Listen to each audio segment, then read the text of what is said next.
Corey Day Desmond was born on March 18, 1980 at Torrance Memorial Hospital, and from the very beginning, she captured everyone's attention as she fought to survive.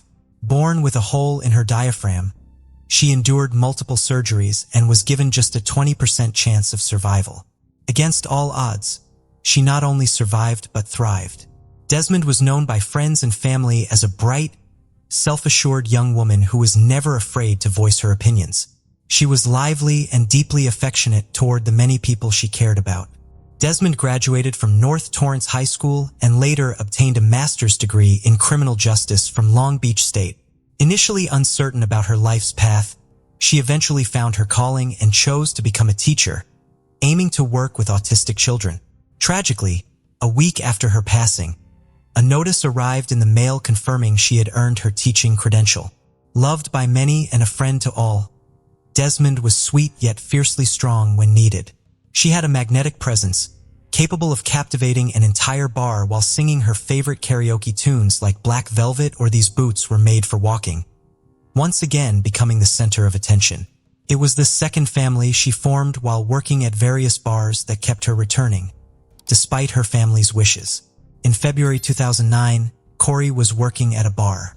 On Saturday, February 14th, she finished her shift at 9:30 p.m. and walked 2 blocks to the popular Bar Street Lounge.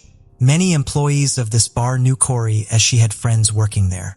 She was caught on surveillance cameras helping her friends at the bar. She left there only after closing around 2 a.m. None of her friends saw her after that. On Monday, February 16th, at approximately 2:20 p.m., the San Bernardino County Sheriff's Office received a terrifying call. About 100 miles from the bar where people last saw Corey, the driver stopped to take snow chains off the wheels. The man felt a strong, unpleasant smell as soon as he exited the car. He thought the source of the stench was an animal that got hit by a car, but still decided to check. Not far from the car, he found something strange. He saw a black plastic garbage bag with a woman's body inside. The man ran out into the road in a panic, stopping cars and asking to call the police as his phone's battery was dead. They identified the victim by fingerprints and driver's license. It was 28-year-old Corey Day Desmond. Subjected to a brutal attack, the woman died from strangulation. She had a lot of bruises on her face and neck and injuries to the back of her head. Corey tried to fight back as she had several defense wounds. Although unable to determine the exact time of death, the medical expert said Corey was on the street for about 12:36 hours before the man found her. Corey's pants were unbuttoned and pulled to her knees, but no signs of intimate contact were found. The first conclusion that investigators came to was that the place where the driver found Corey's body was not the place of her death. The criminal left her body by the side of the road, hoping it would take time to find it. Before the man found her body, the rain destroyed all possible evidence. Reporting bad news to the families of the dead or missing is perhaps the hardest thing in the work of a policeman. At that time, Corey was living with her grandmother. The news about the granddaughter's body found in a garbage bag shocked the woman, and this news was no less devastating for Mark, Corey's father. Mark knew perfectly well how the system worked. Sometimes the police delay the investigation for many months because they need a warrant to conduct searches, interrogations, and fingerprinting. There are cases when the time-consuming bureaucracy slows down the process of solving a crime. Therefore, Mark decided not to sit and wait for the police to find the person who deprived him of his daughter. He decided to act. He said love for his daughter gave him the strength to look for the criminal. Mark found Corey's Jeep Wrangler in an alley next to the bar where she worked. He also discovered that Corey disappeared on the night of February 15th, but unfortunately, no one knew about it. Grandma did not panic because Corey was already an adult and could stay overnight with a friend or friends. In addition, she often worked late into the night and came home when her grandmother was already asleep. Investigators went to the bar where Desmond worked to find possible witnesses or leads. They talked to other employees and learned that Corey finished her shift at 9:30 p.m. and then went to another bar. She often did that. Her friends worked at that bar, and Corey often visited them at the end of her shift. She helped at the bar or chatted with friends while sitting at the counter. Besides, it brought her extra tips. Bar visitors knew her face well, and many perceived Corey as another employee. Surveillance cameras confirmed the words of the visitors. They captured the girl helping her friends at the bar. Unfortunately, a bartender's job is not only to pour drinks and entertain the interlocutors. Sometimes, after drinking alcohol, some people stop controlling their emotions and their behavior becomes inappropriate. That evening, Corey was unlucky enough to meet such a person. According to eyewitnesses, she argued with some man who behaved provocatively. He bothered women and unceremoniously touched them, making unflattering compliments. While everyone was silent and did not dare to put this man in his place, Corey stood up for the bar's visitors. In other words, the girl explained to the man that he was not welcome there. The violent guest was furious, but still agreed to leave. Corey continued to help her friends and made drinks at the bar as if nothing had happened. That evening, she consumed alcohol, but it did not affect her behavior. After 2 a.m., she left the bar alone and planned to go home. But as we now know, a man found Corey's lifeless body 100 miles from the bar the next day. Mark gave the police all the information he could find. Through television, he appealed to everyone to report any crucial information for the investigation. Meanwhile, the police identified the man Corey quarreled with before her death. During a conversation with investigators, the man said he did not know who Corey Desmond was. However, he did not deny having a big fight with the girl in a bar on February 14th. The man said alcohol made him uncontrollable, confirming that they kicked him out of the bar. Right after that, he went home to sleep. The suspect denied any involvement in the crime. He agreed to take a polygraph test and let the police search his house and car. They carefully examined the suspect's car. After all, there could have been traces like blood stains, hair, or something belonging to Corey. The car was dirty both inside and outside, and yet forensic experts did not find any evidence there. While searching the man's house, they found nothing indicating his involvement in the crime. The last hope of the investigators to catch the man in a lie was a polygraph test. But the man passed it without much difficulty, answering all the questions of the police. In addition, his wife confirmed that he came home before 2 a.m. and immediately went to bed. Corey left the bar around 2 a.m., which means this man was not involved in her death. Thus, the police excluded him from the list of suspects, but the problem was that they had no other persons of interest in this investigation. They studied Corey's personal life, trying to find out if she had enemies who could wish her harm. Investigators found out another strange detail. The owner of the bar where Corey worked said that that night, she came and asked for permission to use the toilet. But since the bar was closed, he refused the girl's request and advised her to go home. It was about 2:20 in the morning. What happened next remained a mystery because Corey never got in the car and did not go home. Investigators assumed that she had been abducted or assaulted near her place of work. However, the bar's surveillance cameras did not record this, and there were no witnesses on the street at such a late hour. At the time of Corey's death, her blood alcohol content was more than 4 times the legal limit for driving. It was unclear whether she planned to use her car or was looking for other ways to get home. Unfortunately, she did not meet anyone who would help her that night. A month later, the investigation reached a dead end. The police checked all the versions and clues, but found no new suspects. Corey's father, Mark, wasn't going to give up. He rented 3 billboards on Artesia Boulevard in Redondo Beach. The billboards contained a photo of his daughter with the question, "Who killed Corey D. Desmond?" The man offered a $15,000 reward for any information helpful to the police. "I'm going to keep them up there to let people know the guy is still out there," Mark Desmond said. "Maybe it will save somebody." To some extent, this story is similar to the one of Alexandra Kemp. The latter's father, Roger, did everything to find the criminal, and billboards played a crucial role in solving the crime. If you haven't watched this story yet, click on the link at the end of this video. Information about Corey periodically appeared on 50 electronic billboards. Eventually, it brought results. In May 2009, the phone rang at the police station. A woman named Tiffany saw one of the billboards with a photo of Corey. Thanks to this woman, the police were able to solve this case. Tiffany spoke very quietly. The woman was experiencing stress and severe fright. She rambled as if she didn't know where to start. Then she finally focused and said, "Hello, my name is Tiffany. I think my boyfriend, Tony Lopez Perez, killed that bartender girl, Corey Destamont. Please check him. He's behaving strangely, but I'll tell you more when we meet." Tiffany called several times to arrange a meeting with the detective. During their conversation in the park, the woman told him about her suspicions. According to her, on February 14th, she and Tony planned a romantic Valentine's Day dinner. She spent the whole evening preparing for a date. Tiffany took the children to their grandparents, visited a beauty salon, and bought a new red dress. Tony loved it when she wore red clothes. It drove him crazy. The guy was working that day, but had to return home around 11:30 p.m. Tiffany waited for Tony almost all night. The woman tried to contact him, but he did not answer calls and messages. Tony returned home at 4:30 in the morning and, as if nothing had happened, said he was too drunk to go home. He said he fell asleep in his car. Tiffany mentioned that Tony rarely cleaned the interior of his car. However, after a few days, he bought a whole set of cleaning products. He washed the car thoroughly, not letting her help. The guy's behavior seemed strange, but at that moment, she did not attach much importance to it.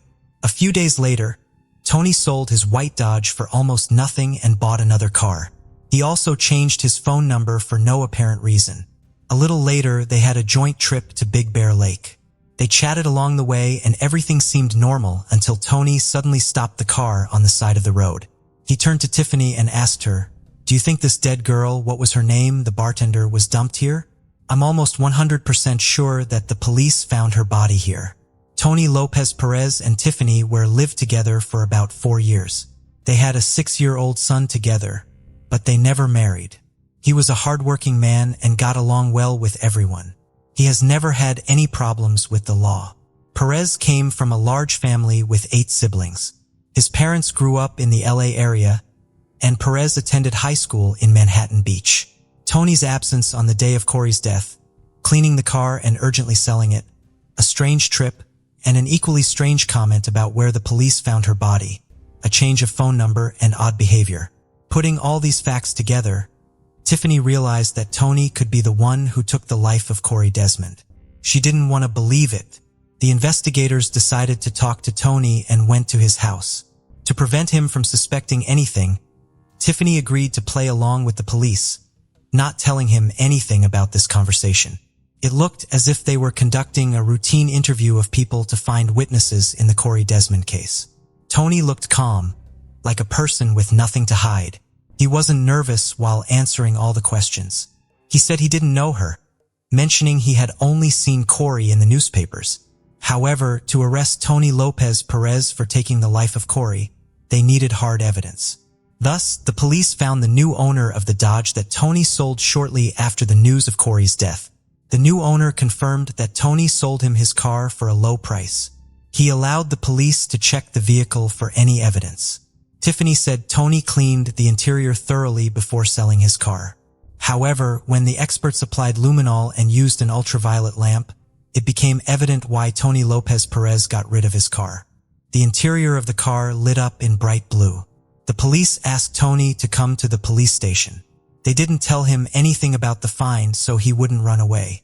At first, he claimed he had never seen Corey, but later changed his testimony, saying he saw her near the bar and whistled at her.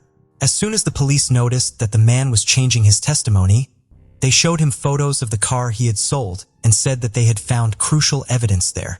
This time, Tony claimed to have seen Corey outside the bar. Standing under a street lamp, she suddenly lost consciousness and fell on the sidewalk. He tried to help her, but she did not regain consciousness. Then he started slapping Corey on the cheeks.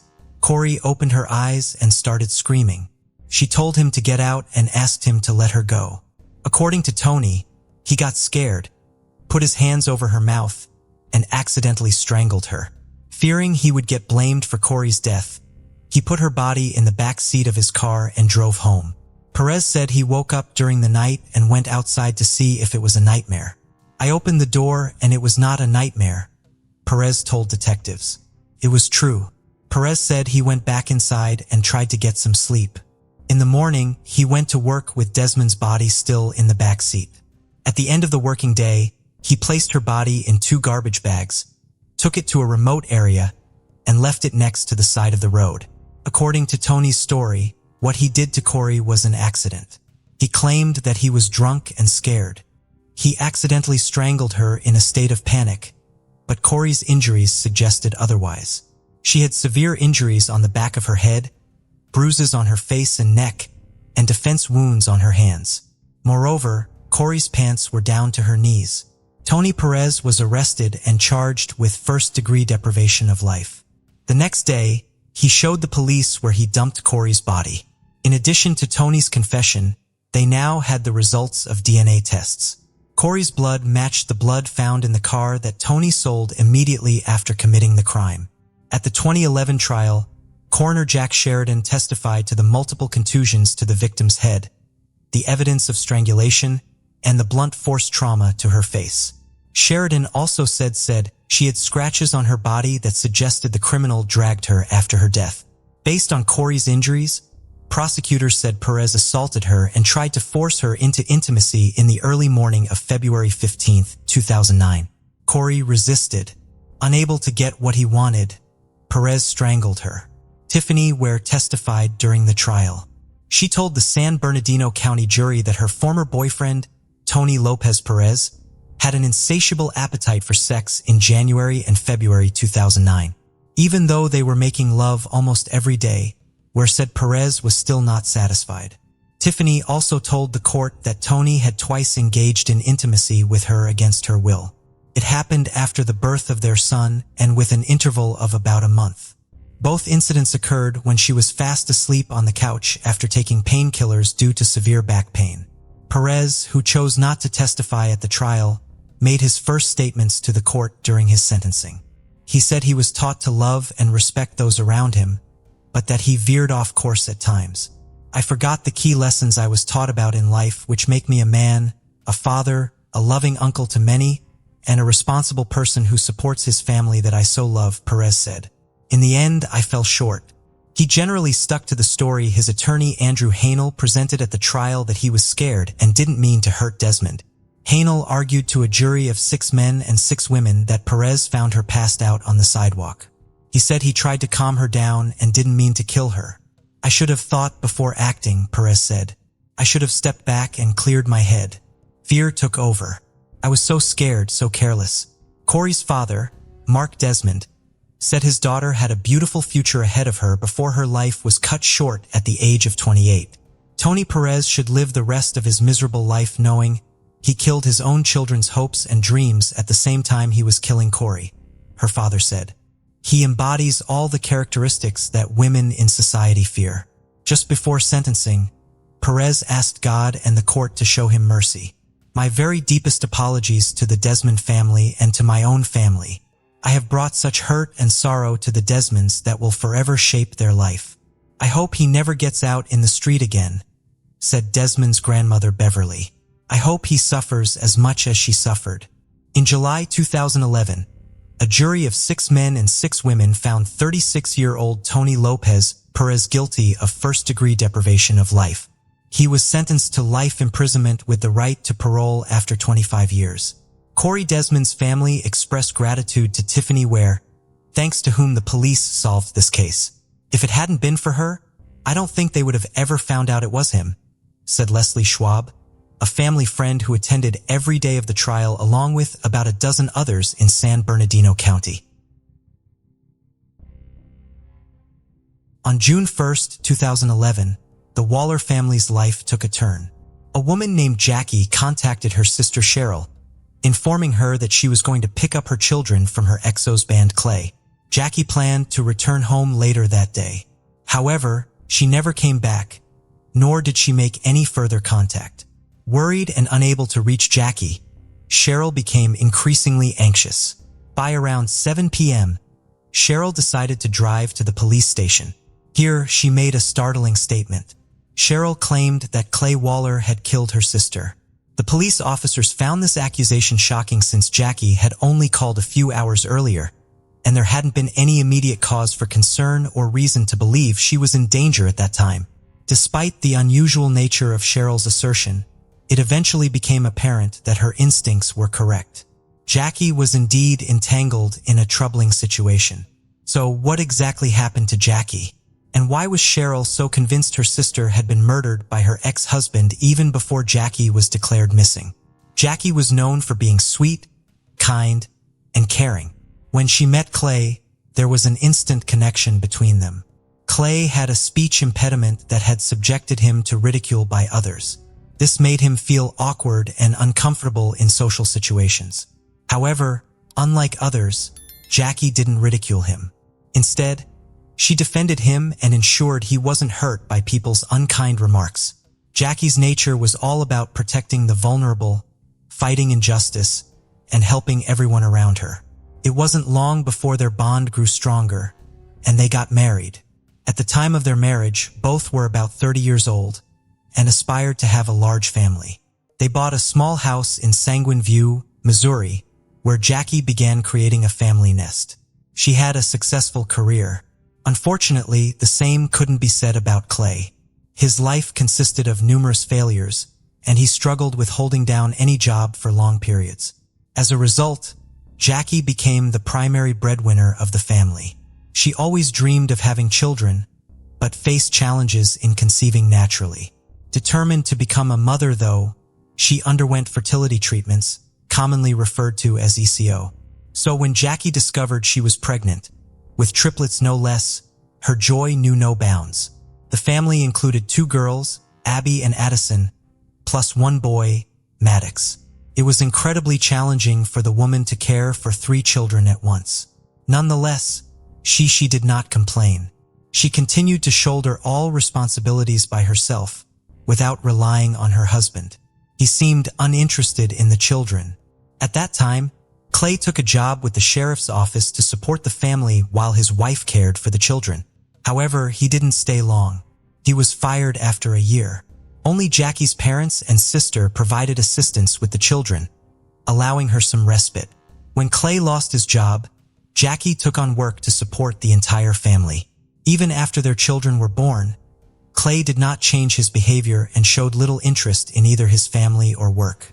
Occasionally, he engaged in part-time work that didn't bring in the expected income. Clay seemed comfortable living off his wife's hard work. She worked 40 hours a week and managed the household simultaneously.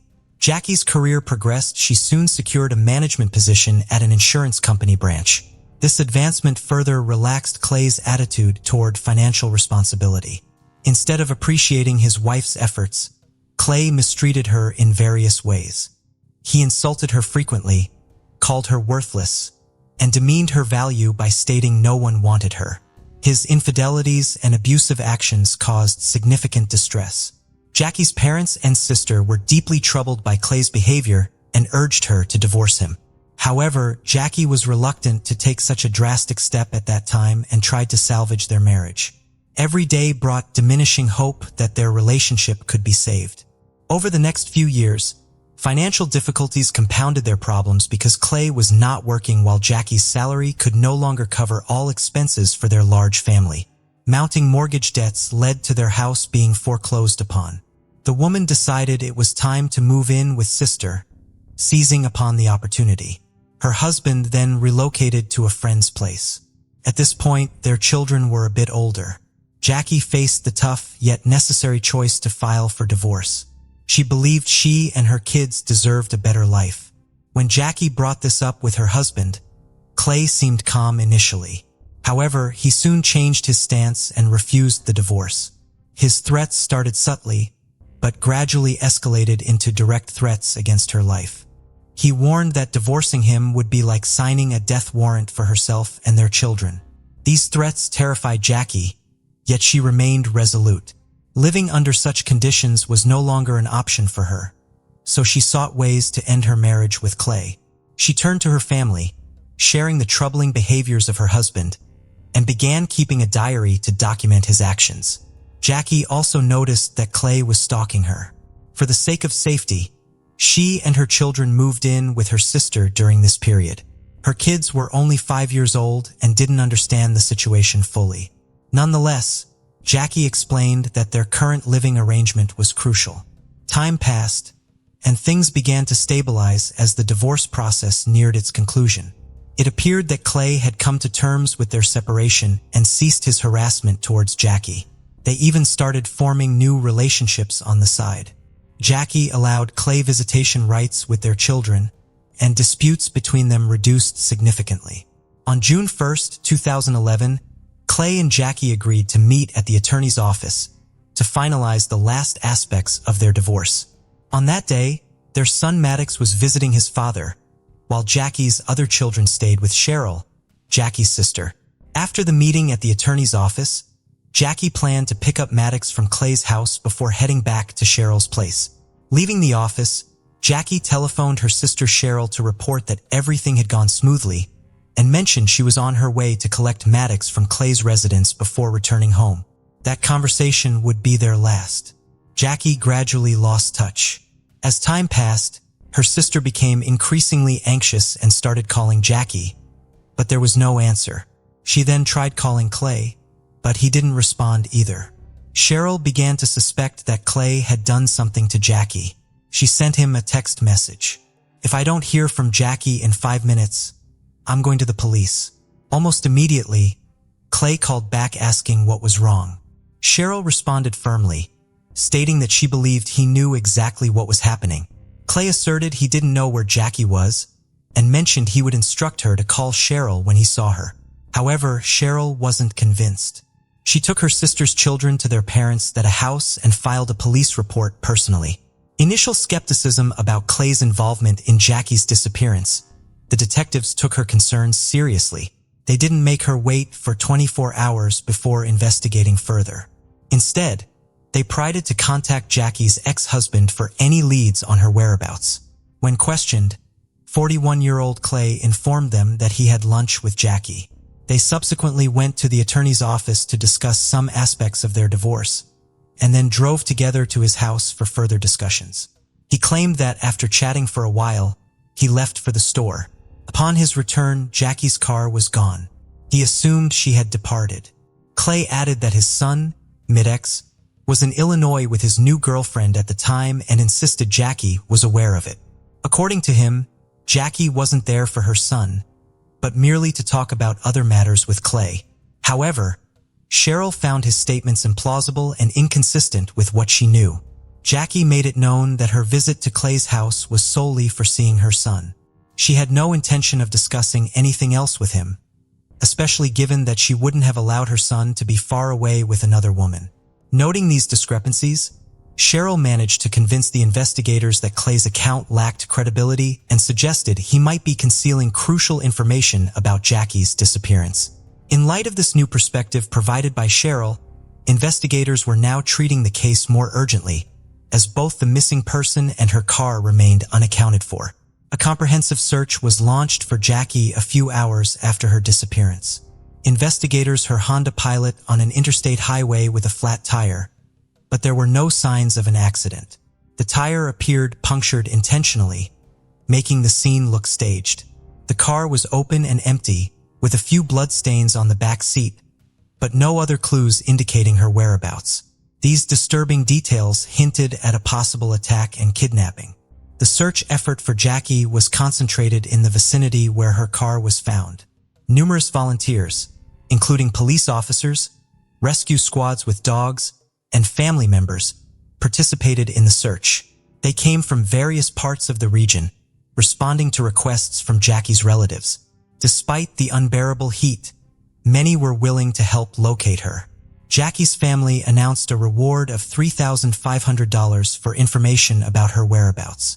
Despite their efforts, including extensive searches and public appeals for assistance, the search yielded no results for several days. Police began to scrutinize Clay, Jackie's ex-husband, more closely. When they visited his house to speak with him again, he recounted the same story as before, but refused access to his home and car. He promptly hired a lawyer who asserted his rights. For days after Jackie's disappearance, Clay left her a voicemail with a distressed tone. "Hi, honey. It's Sunday. You went missing on Wednesday. Please call me if you get this message. I don't know where you are, and I miss you very much." Detectives later obtained a search warrant and returned to Clay's residence for a thorough inspection. During this inspection, they discovered blood-like stains in his vehicle. Forensic analysis revealed it was fish blood. Clay had deliberately coated the car with fish blood and recorded it on video as a test for forensic experts. In addition to examining the vehicle, investigators noted conspicuous details in Clay's house. A section of carpet had been removed from the floor, leaving an obvious mark. Tiny drops of blood were also found on the walls of the hallway leading to the basement. These findings raised further questions about Clay's involvement and intentions regarding Jackie's disappearance. Traces of furniture rearrangement were evident, signaling that something unusual was happening in the house. Forensics examined under the floorboards and discovered a bloody carpet. Blood samples from the house and the carpet were sent to the laboratory for further examination. Detectives tracked the missing woman's last known movements to 1:10 a.m. She was observed at a drugstore with her ex-husband. The pair appeared composed and normal. Approximately 2 hours later, she was seen at an ATM withdrawing money. After that, Jackie did not reappear on CCTV. Although Clay was seen a few hours later with his son and new girlfriend at a toy store. Subsequently, they visited a car wash in their pickup truck, which had a suspicious trash can inside. By then, Clay had changed clothes and meticulously washed both the car and the boat. This increased suspicion around him, establishing him as the prime suspect. Investigators released photos of Clay's pickup truck and boat, requesting eyewitnesses who may have seen them. A young couple reported seeing Clay near Devil's Island on the Mississippi River in response to this request. Detectives confirmed this information through an analysis of Clay's cell phone billing records, prompting them to focus search efforts in that area. Despite numerous searches over the large terrain, nothing surfaced directly linking to the missing woman. The forensic results soon arrived, indicating that the drops of blood found in Clay's house indeed belonged to Jackie. The police then operated under the assumption that Jackie was deceased. Detectives called Clay in for questioning and attempted to procure a confession from him regarding Jackie's murder. However, Clay denied all accusations, stating that the blood stains were remnants of an old domestic incident in his kitchen. Without physical remains or definitive proof of death, investigators lacked grounds to arrest or charge him. Despite releasing him from custody, authorities kept Clay under close surveillance and continued their investigation. Being an ex-deputy sheriff himself, Clay knew they were monitoring him closely and engaged in deceptive maneuvers to elude detection, effectively playing cat and mouse with law enforcement officials. He'd go to deserted vacant lots to mislead the investigation while the entire neighborhood stood by and participated in the search for the missing mother of 3. Clay continued to bully and taunt them.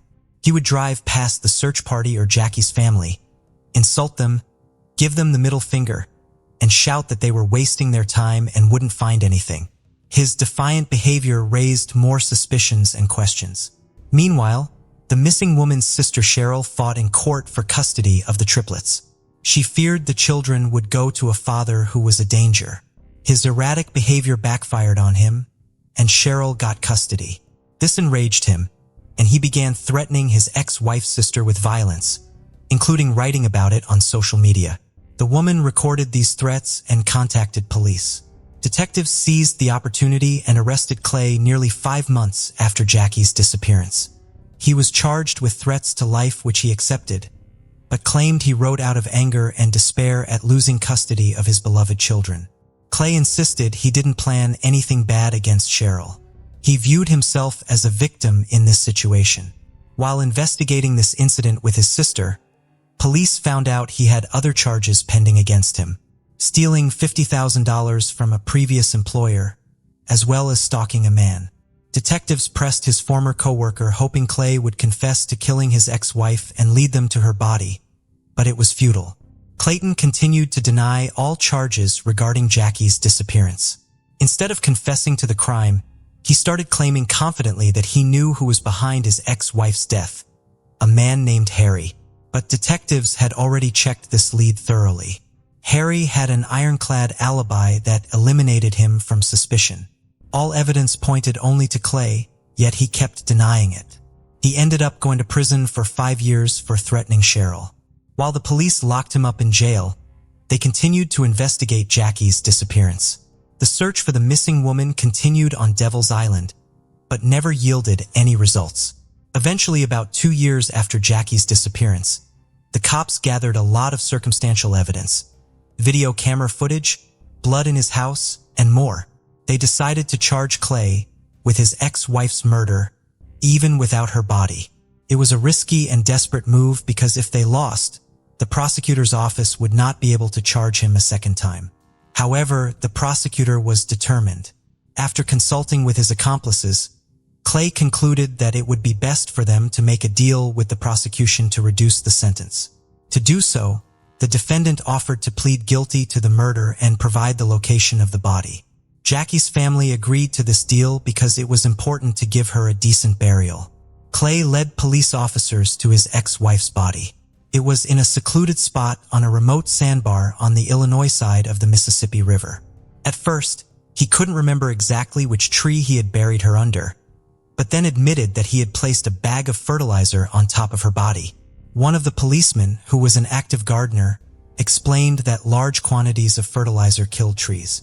They looked around and found 3 dead trees that were of interest to them. They excavated there, and under one of the trees, they did find Jackie's body wearing the same clothes she had last been seen in. The woman was identified from dental records as Jackie Waller. Finally, Jackie's loved ones recognized that she was definitely dead and found her body. Then they were able to commit her to the ground. The woman's funeral was held on her parents' golden wedding day. Cheryl told their children that their mom was gone and she had been killed by their father.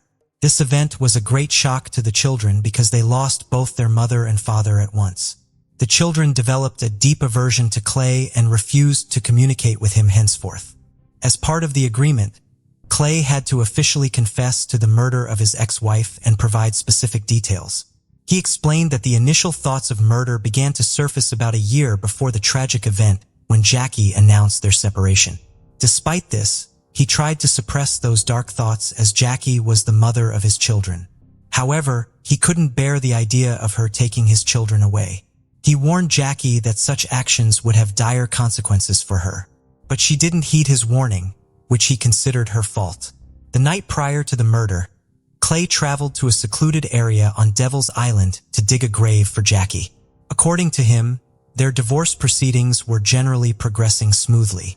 On that particular day, after a visit to their lawyer, they had a conversation in which she suggested they engage in intimacy one last time. They then went back to his home where they talked in the kitchen. While looking for a snack in the refrigerator, Clay accidentally raised his head, hitting Jackie and causing her nose to bleed. This incident angered her.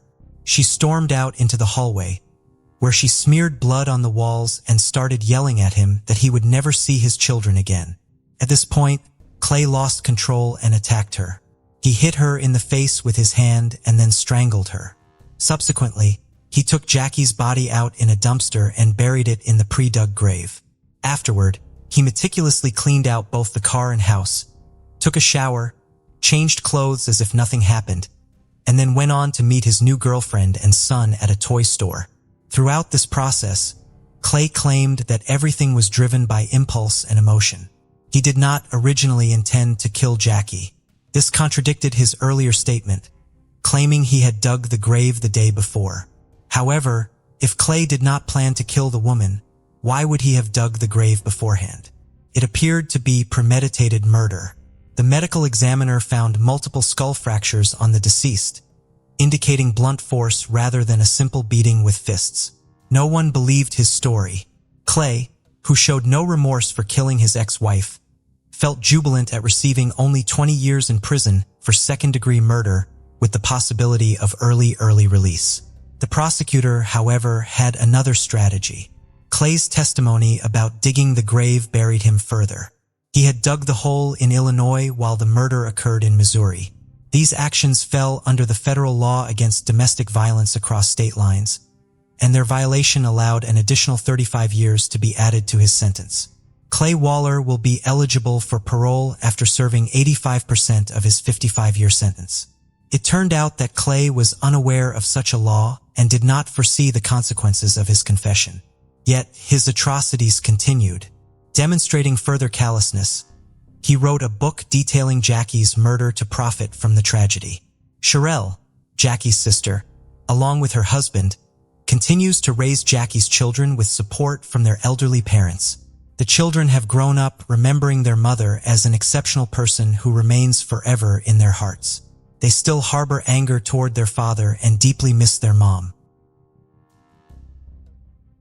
John Cheek, a 28-year-old hardworking man, was on the verge of reaping the rewards of his efforts by the end of 1993. Fresh out of business school, he had risen to become the chief financial officer of a major real estate company and already owned a home in Memphis, Tennessee. Throughout 1993, John had dedicated himself to a business deal that would take his company public, a move poised to earn him millions in stock options and a six-figure salary. However, such a significant reward demanded immense effort. John had spent most of 1993 working grueling 18-hour days and traveling extensively to finalize the details of the deal.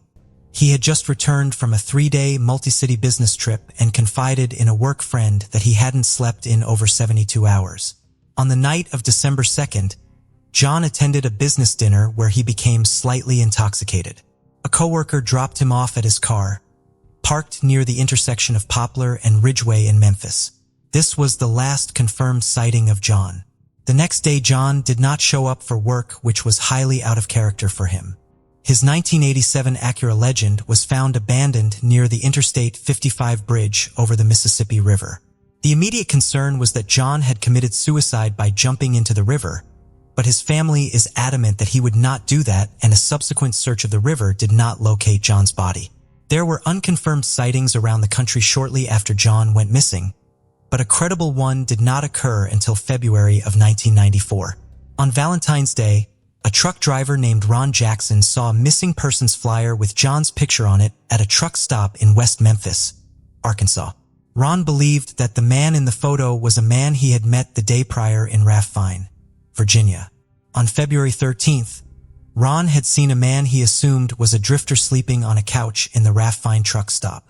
Juan had woken the man up and offered to buy him breakfast, simply trying to be kind to someone who appeared to be down on his luck.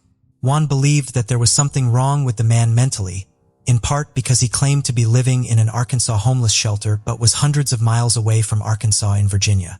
However, he did not think that the man was a typical homeless person. His clothes were clean and well cared for, and he spoke as though he had a high level of education. John's family was convinced that this was a true sighting of John when they heard that the man had been wearing a type of slip-on moccasin consistent with the kind that John liked to wear. John's family subscribes to the theory that John had some sort of psychological break due to the stress of his job and is wandering the country potentially unaware of who he is or where his home is. As John's whereabouts remain unknown, this remains an option. However, no other option can be ruled out either. John could have committed suicide and his body was just never located. John could have been killed for his share of the earnings company would have made after it went public. The company, Mid-America Apartment Communities Incorporated, has assets of almost $11.5 billion as of 2017 and brought in $1.5 billion in revenue that year alone. Until John or his remains are found, the truth about his disappearance will remain unknown.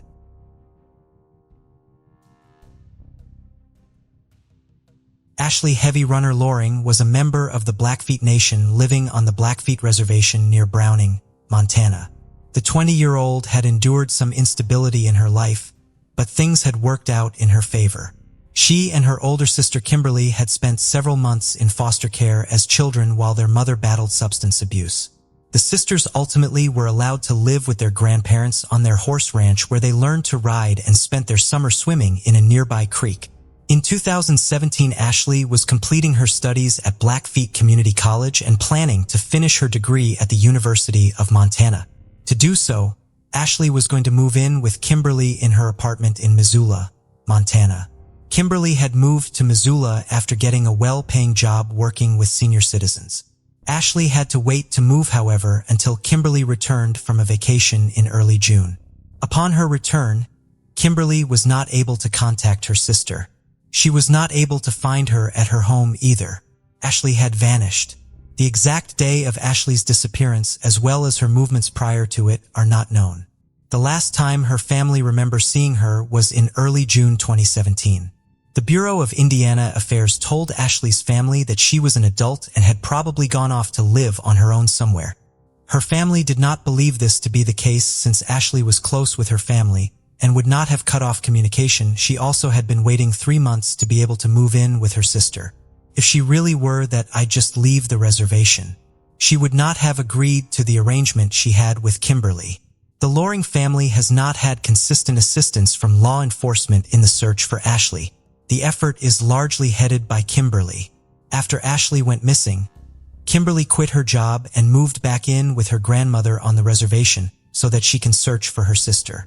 The Blackfeet Reservation is covered in missing persons posters made by the Loring family. Kimberly searches social media posts and follows up on every rumor or hypothesis she hears about her sister's case.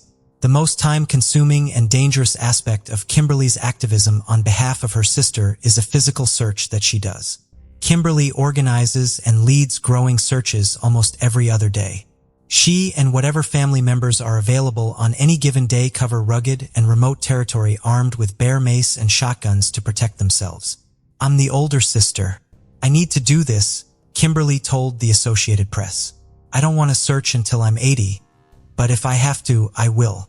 In March of 2018, the FBI took over as the lead investigating agency on the case, replacing the Bureau of Indian Affairs. Ashley's disappearance remains unsolved.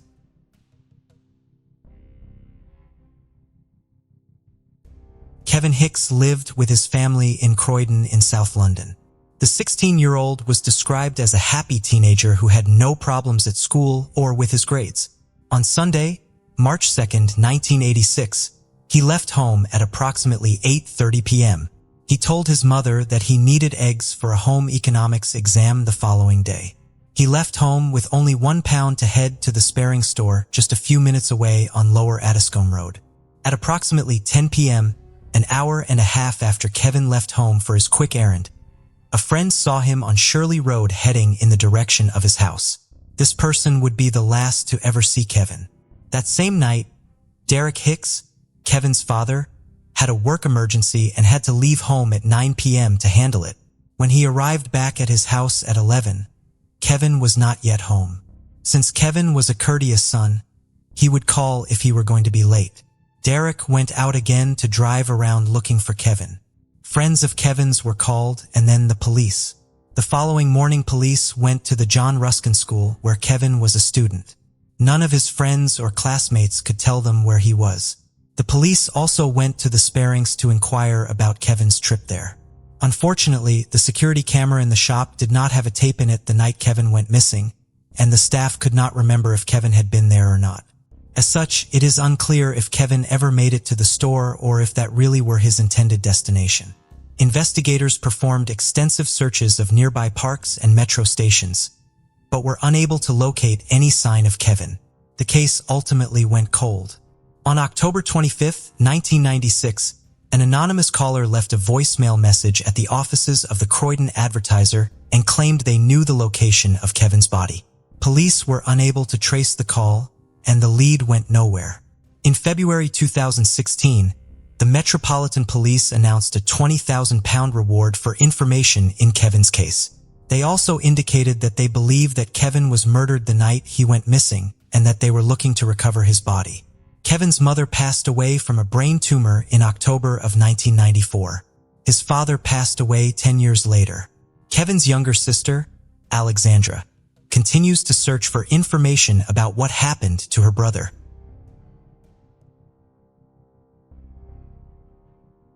In 1983, Mary Emma Hammond was a 25-year-old newlywed living in a townhome on Elgin Street in Brantford, Ontario.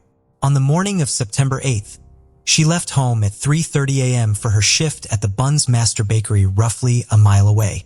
Her husband of 4 months, Larry, offered to drive her, but she decided to walk. At 4 a.m., one of Mary's co-workers called Larry to inquire about Mary's whereabouts. She had not made it to the bakery. The police were called to investigate. They were able to trace Mary's footprints on her route to work up until the bakery's rear property line, where Mary would have had to cut across a field to get to the entrance. While there was no sign of Mary herself, some of her possessions had been left behind, including one of her socks, a half-eaten apple, and a dish from her packed lunch. Ominously, police also located a small amount of blood at the scene. The only lead police were able to uncover at the time of Mary's disappearance was a truck seen parked behind the bakery around the time she vanished. It was an older model brown truck, potentially a Ford, with a painted bumper and round headlights. No solid link between the truck and Mary's disappearance has ever been made, and the truck and its driver were never located. Brantford police reopened the case in February 2012, but as of 2018, Mary's disappearance remains unsolved.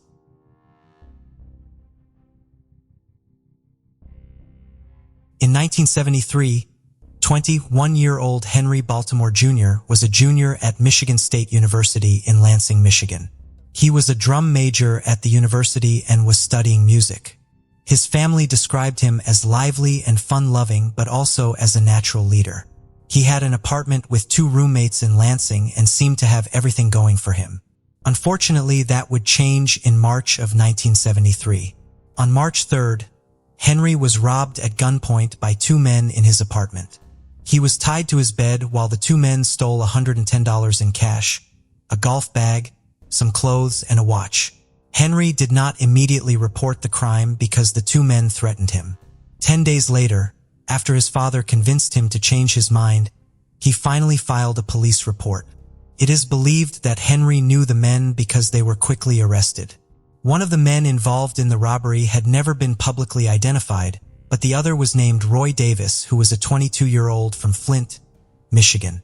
Henry was scheduled to testify against Davis at a preliminary hearing after Davis was charged with armed robbery. Davis returned to Henry's apartment on multiple occasions to threaten him and order him not to testify. Henry did not appear in court as scheduled. The obvious conclusion would be that Henry, still fearful over the threats made against him, did not show up out of concern for his physical safety. According to the Baltimore family, Henry had in actuality been absent from court that day because one of his family members had a medical emergency. The court did not care what the reason was. A warrant was issued for Henry for his failure to appear in court, and he had to pay a $50 fine. On May 30th, Henry's sister Laurel, who was a graduate student at Michigan State, went to Henry's apartment. She had agreed to type a final exam paper for him and needed to pick it up. Henry was not home. He would never be seen again. Henry had been rescheduled to testify in court just 2 days after he went missing. The 2 obvious theories in Henry's disappearance tie back to the criminal trial. Either Henry ran away to avoid testifying out of fear that the men who robbed him would hurt him in retaliation, or the men did something to him before he had another opportunity to testify. It would have been difficult for Henry to leave of his own accord, as he left behind all his possessions, including his vehicle and all of his money. Roy Davis reportedly was heard banging on Henry's apartment door the day he went missing. Davis eventually pleaded guilty to a lesser charge in the robbery and served 6 months in jail. He has never been charged with any crime in relation to Henry's disappearance. Both of Henry's parents and 2 of his 7 siblings have since passed away, never learning what happened to Henry. Henry's disappearance remains the East Lansing Police Department's oldest cold case. Jaimie Han was born on October 25, 1983. Growing up in Orangeburg, South Carolina, she lived with her 2 brothers and sister, Brett, Justin, and Ashley. Despite their parents' divorce and remarriage, Jaimie remained a cheerful child. She attended a small yet renowned private prep school celebrated for its educational excellence. In junior high, Jaimie visited the University of North Carolina with her classmates. She instantly fell in love with the campus and aspired to attend. Even as a student, she aimed to impact others' lives by joining the board of the Center of Hope to support troubled teens. Later on, Jaimie engaged in various political campaigns. One notable campaign was Senator John Edwards' 2008 presidential run, a competitor to Obama. During this campaign, Jaimie emerged as a prominent figure in North Carolina's Democratic Party. During one campaign, She met Nation and formed a deep professional relationship with him that later evolved from platonic to romantic. For months after their first romantic moment, they announced their engagement and married on April 18, 2009. Their intense love was anchored in a deep friendship. Jaimie and Nation thrived in their respective careers. Jaimie ran her own political fundraising consulting firm, while Nation was a well-known online strategist, aiding politicians and nonprofits with their campaigns. Described by friends and acquaintances as exceptionally kind, tender, and generous, the couple was well regarded. They took their marriage vows seriously and actively participated in projects like the Coalition to Protect Young Families in North Carolina. Although they were childless at that time, Jaimie and Nation planned on starting a family soon. They both enjoyed vibrant social lives. Jaimie was known among her friends and family as a compassionate individual who had the ability to spread happiness wherever she went. Her talent and enthusiasm for politics led many to foresee a promising future for her. However, unexpectedly, their seemingly perfect world suddenly fell apart on April 22, 2013. Around 5:20 p.m., Jaimie frantically ran from her house and sprinted a few dozen meters before collapsing unconscious in a neighbor's yard. Her body was drenched in blood. Onlookers on the street were shocked by the scene and shouted for someone to call 911. A neighbor who saw the turmoil unfolding in his yard immediately phoned emergency services. Through Jermaine's disoriented words, he understood that someone named John, who seemed to still be inside her house, had assaulted her with a knife. He quickly applied a towel to the numerous wounds on her abdomen and urgently summoned an ambulance and the police. Arriving patrol officers traced the blood from the neighbor's yard back to the Han residence. Encircling the house, they commanded the individual inside to exit with hands raised. Moments later, a disheveled bald man emerged on the porch.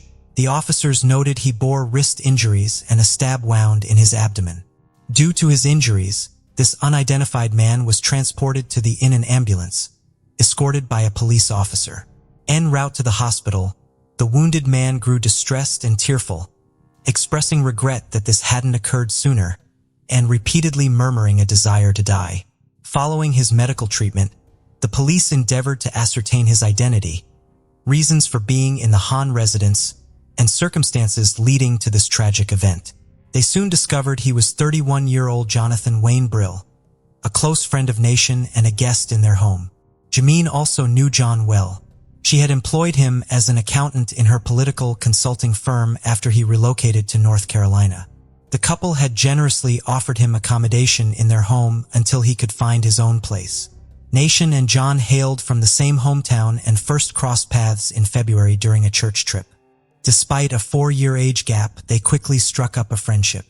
As it often happens with childhood friends, they drifted apart when one went off to college, but rekindled their bond post-graduation. They became virtually inseparable. Jonathan even had the honor of being the best man at Nation and Jaime's wedding. In April 2009, the trio was akin to the Three Musketeers, following the ethos of one for all and all for one. They shared vacations, regular Monday dinners, and celebrated holidays together.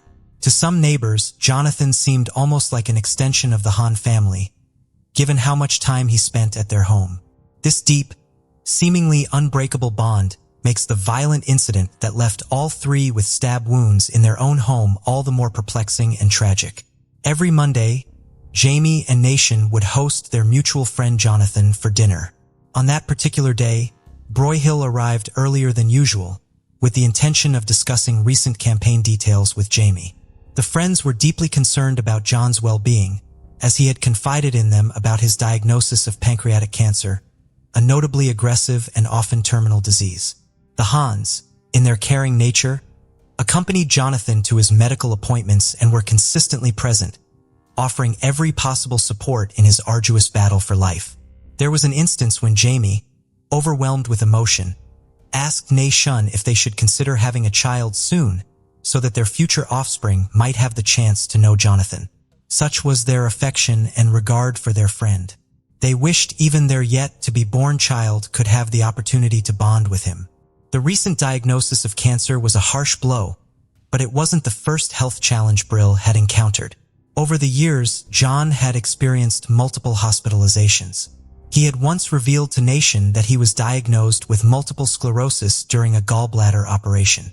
Consequently, the Hans invited Jonathan to live with them temporarily, offering care and support until his health improved. On that fateful Monday, Jaimie and Jonathan were already engaged in work-related discussions in the kitchen when Nation arrived home and headed upstairs to change. Nation was startled by Jaimie's screams calling out his and then John's name. Assuming that Brill may have fallen ill given his medical condition, Nation hurried downstairs midway. He was met with Jaime's terror-stricken voice, crying out that someone was trying to stab her. Rushing into the kitchen, Nation was confronted with the horrifying sight of his wife on the floor, bleeding profusely. John stood over her, wielding a large kitchen knife. As Brill and started advancing towards Nation, knife raised threateningly. Nation froze in disbelief. How could such a nightmare unfold in mere minutes? In a desperate act of self-defense, Nation grabbed the knife blade with one hand, while striking John in the face with his other hand. Amidst this chaos, he frantically urged Jermaine to run for safety. Attempting to subdue a man who until moments ago was his closest friend seemed almost unreal. Despite her grave injuries, Jaimie miraculously managed to rise from the floor and flee through the side door of their home. Once she was out, Nation, overcoming shock and tumult, pushed Jonathan aside and hurried after his wife. Outside, Jaimie desperately made her way to the nearest neighbor's house for help. Unfortunately, no one responded to her urgent knocking. Summoning her remaining strength, she attempted to reach the next house, but collapsed unconscious in their yard due to her overwhelming injuries. Alerted by the commotion and drawn by the screams, passers-by quickly came to her assistance, while a neighbor called for an ambulance and the police. Meanwhile, Nation, panicked, searched frantically for Jaimie. Following the trail of blood led him to discover her in a neighbor's yard. She was conscious, but in agony, clutching her side. Kneeling beside her, he took her hand and tried comforting her with promises of recovery and future anniversaries and vacations by the sea, though tears streamed down his face. As he spoke, clutching Jaimie's hand, Nation was overwhelmed by thoughts of a life without her, and unable to fathom how their peaceful life had taken such a sudden turn. As they awaited help, a neighbor swiftly brought a towel to press against Jaimie's bleeding abdomen. Unfortunately, the towel was quickly soaked with blood. Another compassionate neighbor elevated Jaimie's legs onto a bag of leaves, trying to give some comfort. The ambulance was on its way, but to the onlookers the wait felt endless. Even though it was only a few minutes, Jaimie's breathing grew labored, a clear sign of her critical state. When the paramedics arrived, they promptly administered life-saving measures. Nation, having suffered severe cuts to his hand while wrestling with the knife, also desperately needed medical attention. Both he and Jaimie were rushed to the hospital. During transport, Jaimie lost consciousness and upon arrival was taken immediately for emergency surgery. Meanwhile, Nation, overwhelmed with worry for his wife and oblivious to his own pain, received stitches. He was in such shock that he repeatedly tried to enter the ICU, desperate for any updates about Jaimie, but was denied access. Seated anxiously on a hospital bed, Nation was tormented by thoughts of Jaimie's condition, over a dozen stab wounds, a severed artery, and severe liver damage. His only solace during those excruciating moments was hoping and praying for her survival.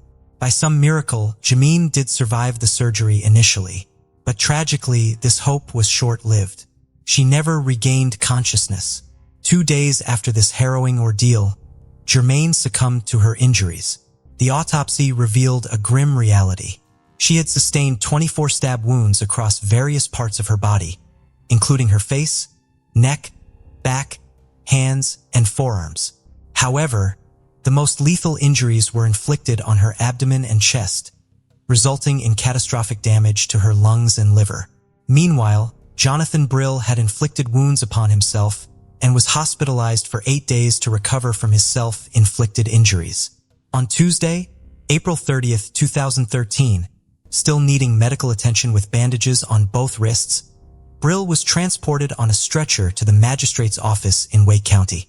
The individual was formally charged with first-degree murder in the case Jaimie Han and assault with a deadly weapon on Nation Han. Due to the severity of the charges, he was held without bail and at Central Prison in Raleigh. This facility was specifically chosen because it housed a hospital wing, ensuring that Bree Hill would continue to receive the necessary medical treatment while in custody for his crimes. The tragic and sudden loss of Jaimie profoundly impacted many, leaving a lingering question. Why would someone she considered a best friend commit such a horrific act, robbing her of her future? In the wake of the tragedy, speculation swirled within the community about a substantial amount of money that had gone missing during the election campaign, managed by Jermaine's team. Jonathan Brill, who had served as the accountant, officially ceased working for the company at the end of 2012. Despite this, he remained responsible for providing Jaimie with financial details and assisting in the preparation of financial reports. It was suspected that Jaimie might have discovered the missing funds, which totaled over $50,000, and confronted Jonathan about this discrepancy. This confrontation could have triggered his violent outburst. On April 22, 2013, Jaimie had invited Jonathan over for their regular Monday dinner and intended to discuss the company's financial issues. The exact sequence of events during Nation's brief absence remains unclear. However, it is widely believed that Jaimie might have challenged Jonathan regarding the missing funds during this time. As time passed, Nation's physical wounds began to heal, but emotional and psychological scars remained deep and unhealing. 6 months following this devastating event, Jaimie's family and Nation, her grieving husband, scattered her ashes near Pulaski Memorial Baptist Church. This place was significant because Jaimie had dedicated her time and efforts as a volunteer there. In a poignant twist of fate, just a week before the tragedy, the Hans had requested the church's pastor to pray for Jonathan, who they believed was battling cancer. Did they know that soon, it would be they who needed the prayers of their community in the wake of such an unimaginable loss? The Nation had to grapple with the truth that an individual he had known from childhood, whom he saw as his dearest friend, had completely shattered his life, and even more heartbreakingly, claimed the life of the woman he adored more than anything in the world. According to Nation, Jaimie was his anchor, his backbone, and his soulmate. He couldn't fathom how the sun could continue to glow without her. The trial of Brill commenced on March 4, 2015. The district attorney informed the jury that Jonathan, serving as Jenny's financial manager, had written 39 checks to himself, misappropriating around $50,000, the identical sum missing from the account. To rationalize his deeds, Brill claimed various health issues, including brain impairment from multiple sclerosis, memory deficits, a gallbladder operation, and pancreatic cancer. Compassionate Jaimie refrained from confronting John about such a sensitive matter during his challenging times. She tactfully sidestepped the issue, hoping Brill would identify and rectify the mistake. All seemed normal until she got a call from a debt collector. Then the district attorney unveiled a startling truth. The preceding year, the defendant's first hospitalization occurred when he was admitted following an episode at Hans's residence. Prior to that, Jonathan hadn't sought any medical treatment, as his health records confirmed. All along, he had deceived Jaimie and Nation about his health conditions. No gallbladder operation, no multiple sclerosis, and no cancer, but merely a manifest mental disorder and something dreadful. Within the search history revealed that the man had been seeking information on pancreatic cancer and specialists in this particular field, evidently to lend credibility to his falsehoods. He also looked up cruises that could be taken without a passport. John had arranged a one-way journey to Las Vegas for April 23rd, but canceled it on the 22nd, merely 2 hours before assaulting Jaimie with a knife. Jonathan admitted to the authorities that he had indeed misappropriated the campaign funds and fabricated all his medical conditions. When the Hans escorted him to medical appointments, waiting in the car as devoted, caring friends, he merely roamed the hospital halls. In recent times, Jonathan grappled with depression and suicidal inclinations. He confessed to being tormented by voices urging him to harm others. He purchased the knife for himself, supposedly planning to use it in Vegas to end his life. Yet, he believed Jaimie would confront him about the financial irregularities. When she did, he began to inflict wounds on himself. Jaimie attempted to intervene, but at that point, he was so deranged and furious that he started assaulting his friend impulsively. Jonathan recalled attacking Jaimie, yet parts of this episode were wiped from his memory. His lawyer and Jonathan himself realized that fully dismissing the charges was unfeasible due to the overwhelming evidence of his guilt. Still, they aimed to argue for temporary insanity to lessen the sentence. Before the jury retired to deliberate, Jaimie Han was allowed to speak. With a voice filled with sorrow, he expressed, "We lock our doors at night to block out the world's evil, but it's chilling to think what occurs when evil holds the key." He addressed these words to his former best friend. On March 19, 2015, the jury announced their decision. They ruled Jonathan Brill guilty of first-degree murder of Jaimie Han and the attempted murder of Jaimie Han. The judge issued a life sentence without parole. Jaimie's intentions were utterly pure, and her death was so senseless that even Jonathan later acknowledged in an interview that if he had been honest with the Hans, she would have forgiven him. Suddenly, their closest friend became their worst fear. This story defies any rational explanation. The case of Luz Maria Lopez. Luz Maria Lopez was born on March 17, 1995 in the small town of San Cristobal, Verapaz. Her family was simple and modest. Her parents were Amarils and Brian Lopez. Luz Maria was the youngest of 2 children. She grew up with her older brother, Omar. As an infant, she faced a life-threatening intestinal obstruction. To save her, doctors performed a complex operation without guarantees of success. Her mother prayed fervently for her recovery and firmly believed that her daughter would pull through, and she did. The surgery at such an early age did not impact Luz Maria's development. Throughout her school years, Luz Maria actively engaged in sports, especially gymnastics and athletics. She also had a passion for classical choreography. Her creative nature made it easy for her to communicate and connect with different people, quickly forming friendships. Academically inclined towards the humanities, she excelled in her studies. After finishing school, Luz Maria contemplated higher education and opted for a prestigious state university. She decided to pursue a law degree and later specialized in criminalistics due to her genuine interest in this field. A significant moment occurred during her student years when Luz Maria and her mother visited a car dealership in Coban, the capital of Altavera Pass.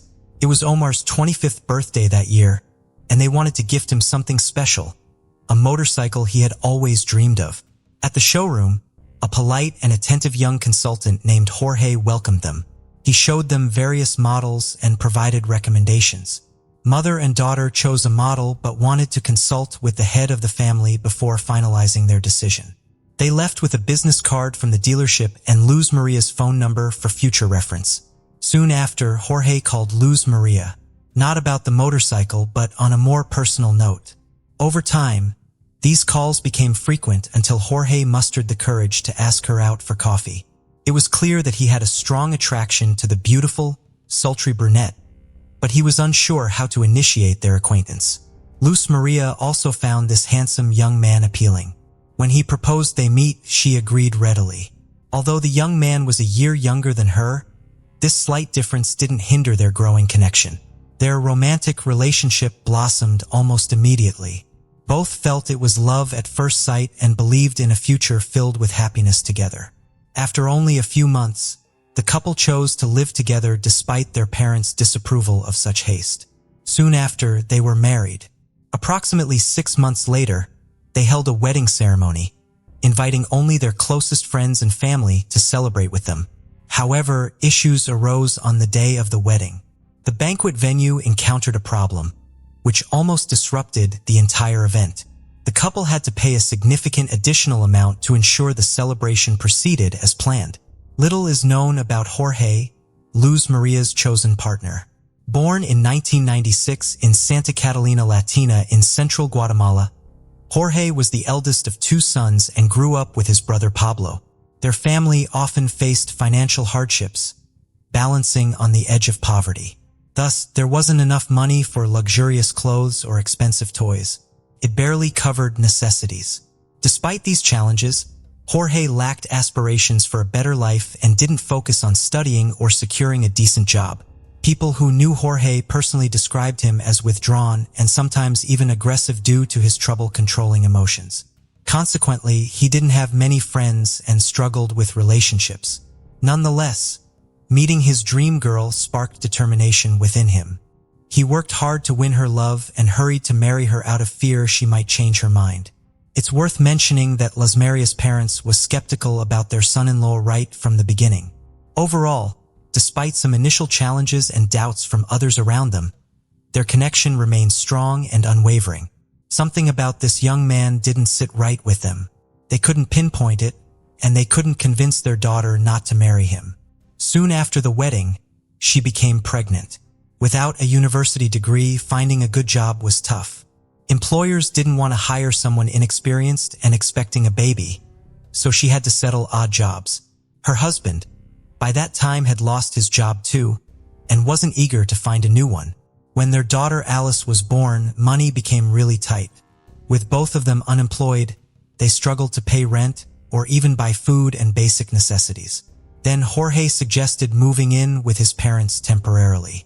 Luz Maria Lopez resisted for a long while, but eventually agreed. They couldn't stay on the streets with a baby. Luz Maria Lopez's mother was aware of her daughter's family issues and often urged her to come back home.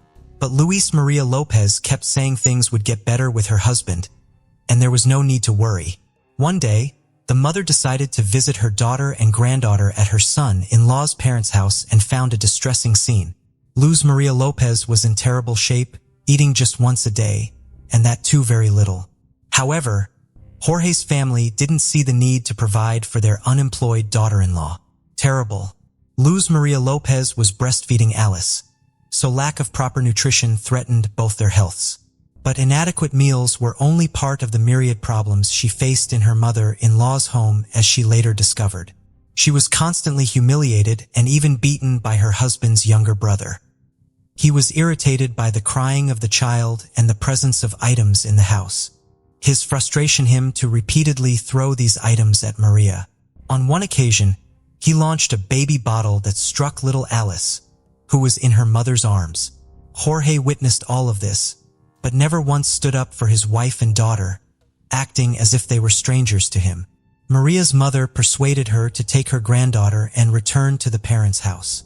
Soon after, Shoei appeared at their doorstep, asking his wife to come back, promising he would find employment. She agreed, but only on the condition that they would rent an apartment and live separately from Jorge's parents. When Maria successfully defended her diploma, she fulfilled a long-time dream by securing a job with the city prosecutor's office. A smart, talented, and responsible young woman, she quickly earned the respect of her colleagues and began moving up the career ladder. Over time, the family's financial situation improved considerably. They could even afford to buy a car for two. However, this improvement was solely due to Maria's diligent work and reputation. Shoei was still searching for himself and preferred living at his wife's expense. He was jealous, lazy, and a domestic type with an explosive temper, which worsened over time. Shoei Jorge did not want to work, taking only temporary part-time jobs, if at all. He preferred sitting at home in front of the TV, drinking beer with friends, and spending what his wife earned. Moreover, Jorge was pathologically jealous and tried to control every move of his beloved. He did not permit her to make friends or have lunch with colleagues in cafes or just be somewhere without him. Constantly checking her phone records and reading messages became routine for him. He also forbade her from registering accounts on social networks. At home, when left alone with Maria, Jorge's behavior did not improve in any way. He often created scandals in seemingly calm places, constantly clarified his relationships, and habitually blamed his wife for any problems or family troubles. When they lived at his parents' house, Shoei never stood up for his wife. He just watched as she was humiliated, insulted, and occasionally even beaten by his relatives. Shoei himself also sometimes resorted to violence and didn't see anything wrong with it. He treated Luz Maria as if she were his property, believing she would endure everything and wouldn't leave him. Neighbors frequently heard screams from their home and saw signs of beatings on the young woman's face and body. Luz Maria repeatedly tried to leave her husband and considered filing for divorce. Several times, she took her daughter and moved out to live with her parents. However, each time her husband would go there, literally begging on his knees for forgiveness. Remarkably, each time Luz Maria forgave him and gave him another chance despite her parents urging her to come to her senses and leave the abusive man. On December 15, 2020, after another violent altercation with Jorge, Luz Maria took their 3-year-old daughter Alice, got into the car in tears, and went to her mother's house. The following day, Jorge arrived there. His intentions were unclear whether he wanted his wife back or simply the car. He claimed he had found a job and assured everyone that their lives would change. Additionally, he promised never to raise a hand against his wife again. Surprisingly, Luz Maria believed him yet again and returned with him to their rented apartment. In mid-January 2021, Luz Maria called her mother to complain that not only did Jorge fail to secure a job as promised, but had also stolen the money she earned, effectively leaving the family destitute. Her mother felt sorry for her daughter and offered financial help so they could get by until the next salary was received. The women agreed to meet on the morning of January 19th, but Luz Maria did not arrive at the designated time. She decided to visit her daughter's workplace the next day. Upon arrival, she discovered that Luz Maria Lopez hadn't shown up for 2 days, and no one had been able to contact her. At the same time, Jorge, also searching for his wife, appeared at the prosecutor's office. He mentioned that they had argued again and thought Luz Maria Lopez had gone to her mother's house. He figured she wasn't answering because she was upset with him. The concerned mother immediately felt something was wrong and suspected her son-in-law might be lying. She went straight to the police to initiate a search for Luz Maria Lopez without delay. That same day, an alert system named Isabel Claudina, originally Alert to Isabel Claudina, was activated nationwide. This emergency system was triggered for young women reported missing. When the extensive search began, Luz Maria Lopez's husband was quickly identified as the prime suspect, though it would actually be more accurate to say he was the only suspect. Luz Maria Lopez had no known enemies or reasons someone would kidnap her, and Jorge was the last person seen with her alive. Naturally, he denied any involvement in her disappearance, asserting that he himself was distraught over her absence and irritated by being labeled as the main suspect. Despite his denials, Jorge repeatedly contradicted himself during questioning and failed to provide a clear explanation as to why he hadn't informed the police on the actual day of his wife's disappearance. He claimed he believed she was at his mother-in-law's home, but didn't call or visit there. While law enforcement searched for witnesses and combed through areas for any clues, a breakthrough came on January 22nd. Municipal workers accidentally discovered Luz Maria Lopez's body while responding to a call about a clogged storm drain near a road. Upon lifting the grate to access the drain, they found an unusual large plastic bag containing something black inside. Upon closer inspection, the observers were horrified to discover charred human remains. They promptly reported this gruesome finding to the authorities. Upon arrival, the police officers speculated that the body might belong to Luz Maria Lopez, who was widely looking for her after Nationwide. Forensic experts later verified that the remains were indeed those of a young woman. Her parents and brother, despite the severe disfigurement caused by the fire, confirmed her identity with certainty. What's coincident is that the package containing her remains was found on the same street as the prosecutor's office where she had worked. This location lacked surveillance cameras and lighting. Despite how badly burned the body was, pathologists determined that she had been severely beaten before death. The cause of death was asphyxia, indicated by internal hemorrhages, multiple fractures sustained while she was still alive, and particles of dried blood in her nose and mouth. Additionally, there were deep marks on her neck pointing to strangulation. At the time of discovery, no new suspects had emerged in the investigation. The victim's parents firmly believed that their son-in-law had brutally murdered their daughter. Consequently, Jorge was taken into custody, while authorities examined his motive for committing such a heinous act. In addition to the investigation, psychologists and criminal analysts needed to scrutinize the marriage and family dynamics closely. During these proceedings, Ms. Lopez submitted a disturbing audio recording sent anonymously by a neighbor familiar with her daughter's household.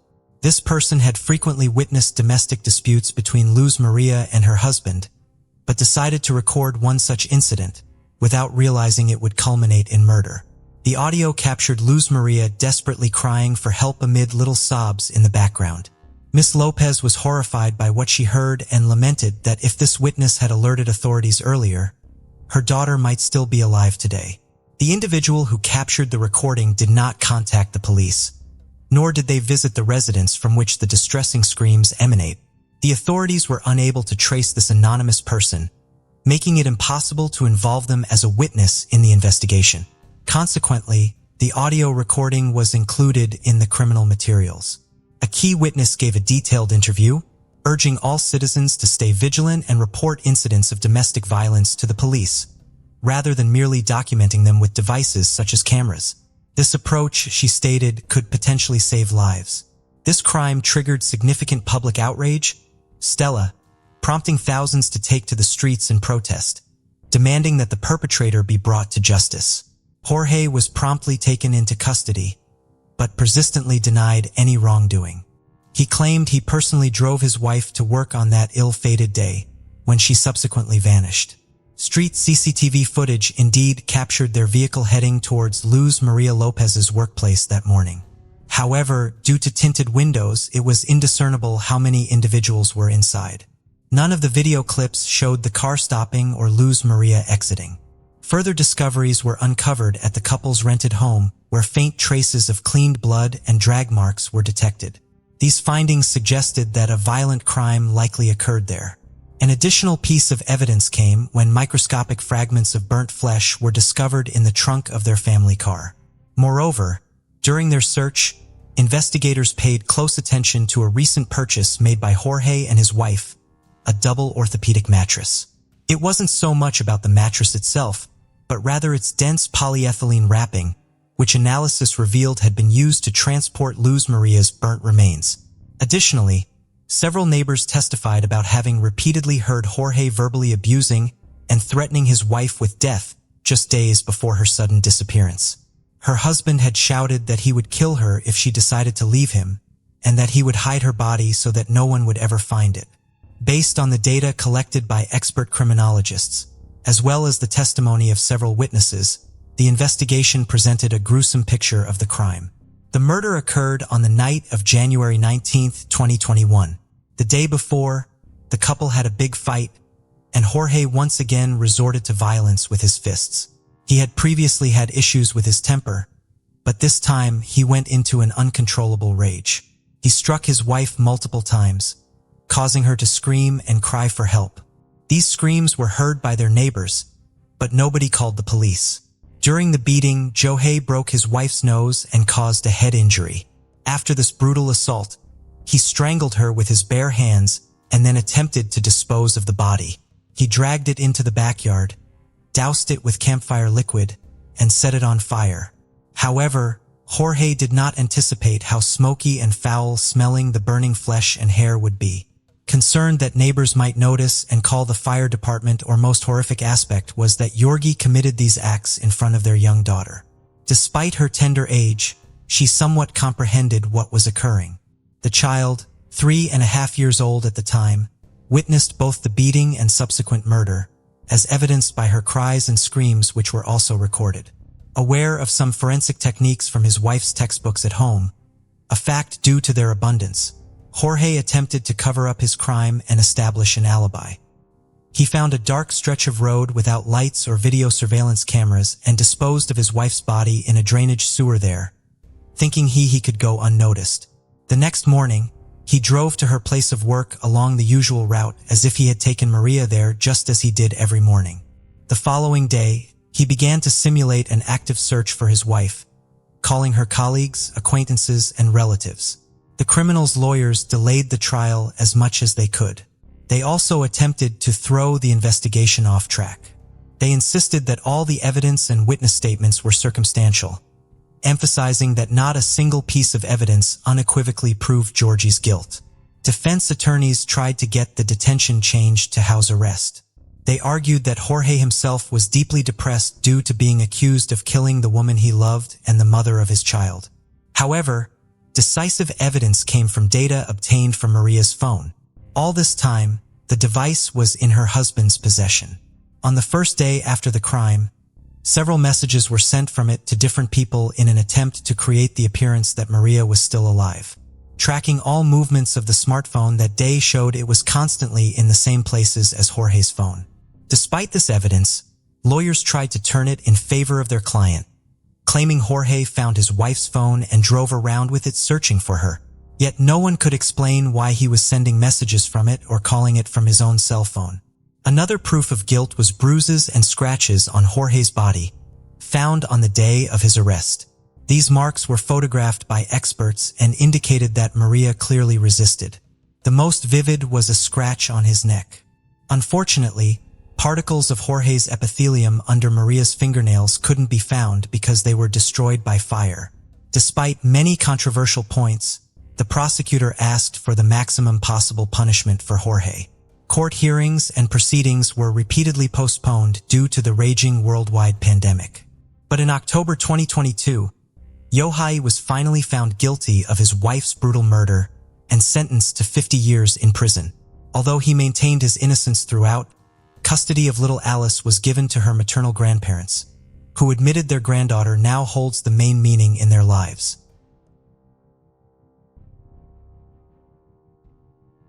Felix Colton was a remarkably talented young woman.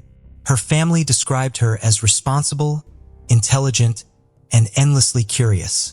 She excelled in a wide range of areas, from athletics to the arts.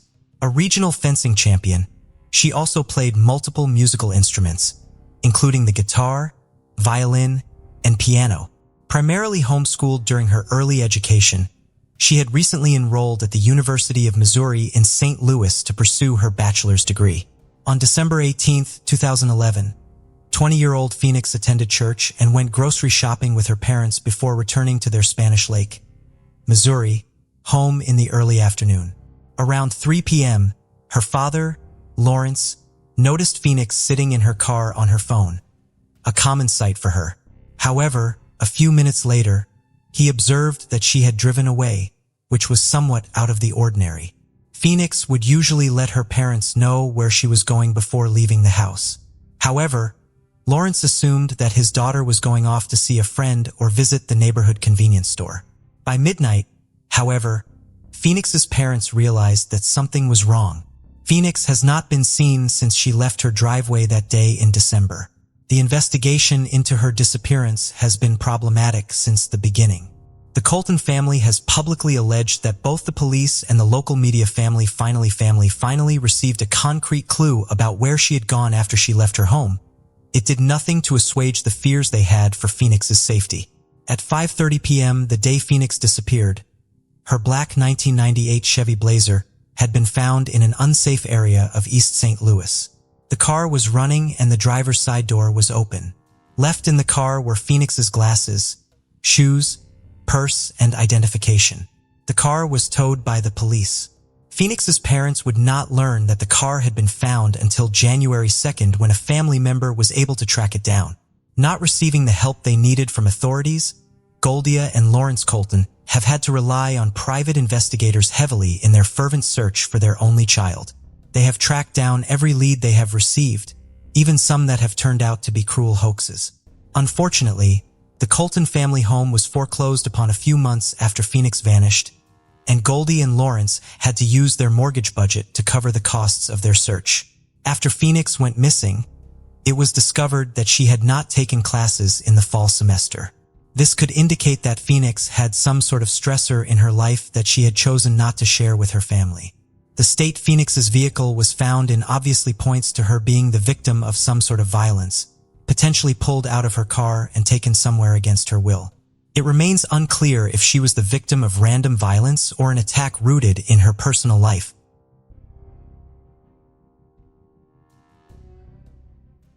"39-year-old Billy Oliveira lived in Nahiko, Hawaii, on the island of Maui. Billy had been raised by his grandparents and legally adopted by them when he was 16. By 2015, his grandfather had passed away, but Billy remained close with his grandmother and continued to live with her. At approximately 10:30 p.m. on July 13th, Billy and his grandmother heard a vehicle pull up outside their house. Because the vehicle was so loud, his grandmother assumed it was a truck. Billy went outside to see who had stopped by. Billy's grandmother did not realize that this would be the last time she saw her grandson. Billy never came back into the house after going to investigate the arrival of the vehicle. Because of this and the fact that the vehicle sounded like a truck, Billy's grandmother assumed that he had been picked up by one of his half-brothers. However, the following morning, another one of Billy's half-brothers arrived to pick him up for plans they had made. Billy's grandmother told him where she thought he was, and his half-brother left to pick him up at his brother's home. However, Billy was not there. No other family members had picked him up. Billy had left his cell phone inside when he had gone outside on the night of the 13th, so his family could not call him or track his phone. The police would not allow the Oliveira family to file a missing persons report for several days. As such, the initial search effort was left to his family. The beautiful lush foliage around Billy's secluded home made physically searching for him difficult, but his family did their best. They were eventually able to get assistance from Maui Search and Rescue, a volunteer organization on the island. The search dogs the group brought with them lost Billy's sent very close to his house. Billy's family has always maintained that he would not have vanished voluntarily, mainly due to the close relationship he had with his grandmother. Even as an adult, he remained courteous about sharing his plans with his grandmother. He would never go anywhere without telling her where he would be and calling to check in when he arrived. Furthermore, he was a homebody with few close friends, who preferred to stay in the familiar surroundings of his home and read. The unidentified vehicle that surroundings of his home and read.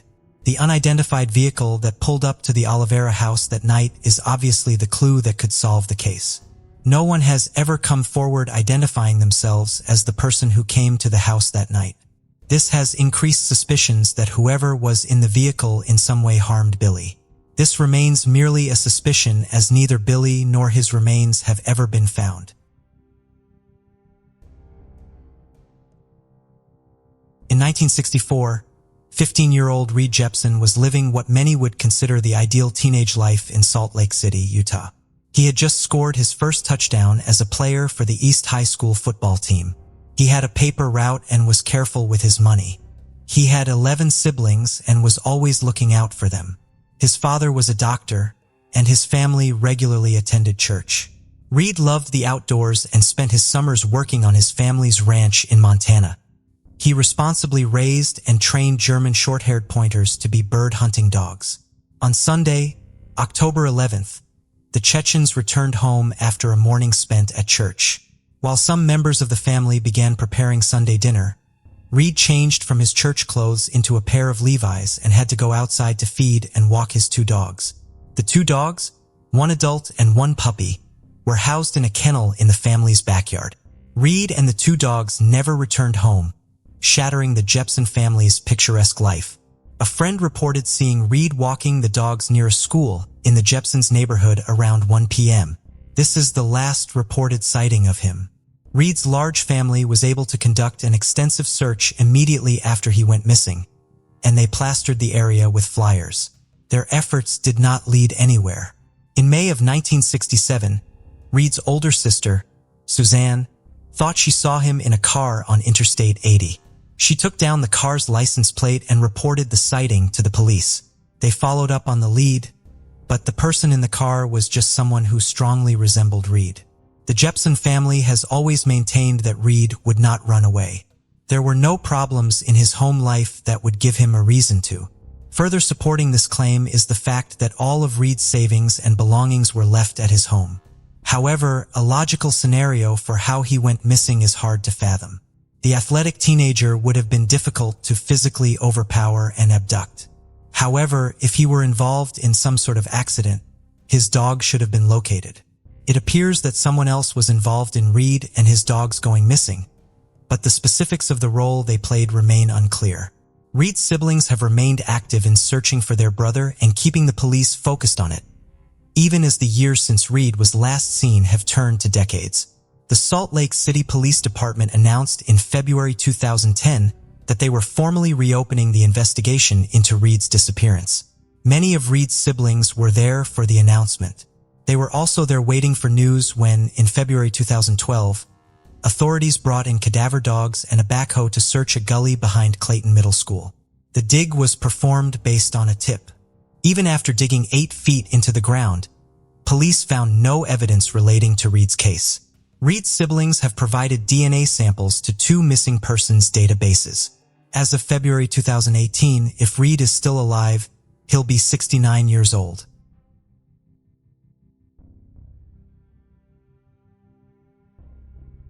In 1993, 35-year-old Katherine Adam was in the midst of a divorce.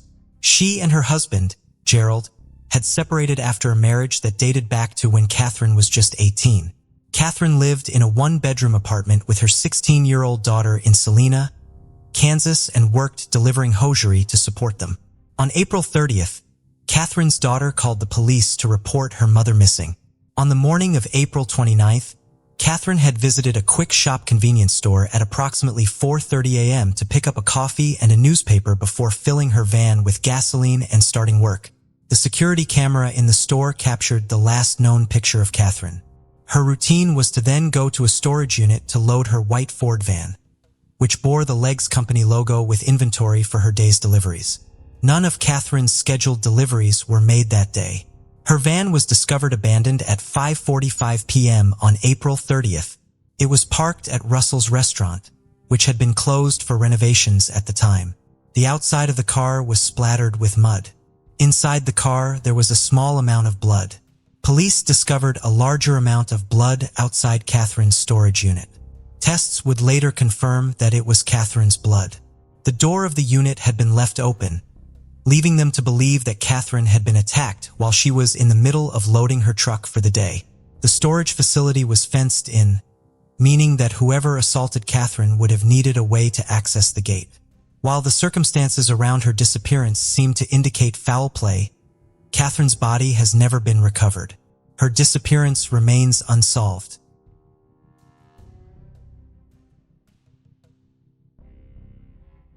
Curtis Pishan started his adult life with a lot of accomplishments.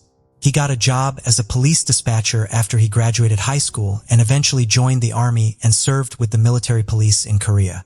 He obtained a bachelor's degree and joined the Concord, New Hampshire Police Department in 1983.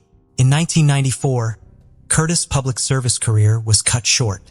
He was diagnosed with multiple sclerosis, which ultimately left him without the dexterity to fire his service weapon with the required accuracy. The diagnosis and its consequences were devastating for Curtis. He became depressed and began drinking heavily. He began a career as a security guard to use some of his skills from his career as a police officer while not being required to use a gun. He lost one security job after showing up for work intoxicated. He was hired to work third-shift security at Venture Corporation, a factory that produced plastic automotive components in Seabrook, New Hampshire in 1998. He was able to successfully hold down that position and was still working there in the February. At approximately 9:30 p.m. on July 4, 2000, Curtis arrived at work. His shift started off as normal, and he made his routine check-in with his supervisor at midnight. The other employees at the factory all stated that he was behaving normally. The night took a dramatic turn at 1:42 a.m. on July 5th when Curtis called the fire department to report that his car was on fire. The fire department was able to extinguish the fire, but the car was a total loss. Curtis was known to keep his valuables in his vehicle, which made the loss of the car even worse. Despite this, everyone who spoke with Curtis said that he seemed to handle the fire in stride. The factory's security supervisor spoke with Curtis at approximately 3:25 a.m., at which point he still seemed fine. When another employee arrived for work at 3:45, however, Curtis was not at his station. He has not been seen since. Curtis's recent health problems, the loss of his car and the possessions inside of it, and his forced career change could all point to him going off to commit suicide. His family does not support this theory. More recent developments in Curtis's case seem to discredit the suicide theory. Police have had a person of interest in the case since February 2005. They believe that the car fire was set as a diversion. While there was no solid evidence of arson found in the vehicle, there was no indication of an accidental cause of it either. The night Curtis went missing, a vending machine and a change machine inside the factory were broken into using a company forklift. It has been speculated that Curtis could have walked in on this crime as it was happening. He subsequently could have been killed to ensure his silence. Curtis had previously spoken to his family about feeling unsafe at work because of illegal activities taking place in the factory's parking lot. Authorities have not been able to gather enough evidence to bring charges against anyone, however, and Curtis's case remains open.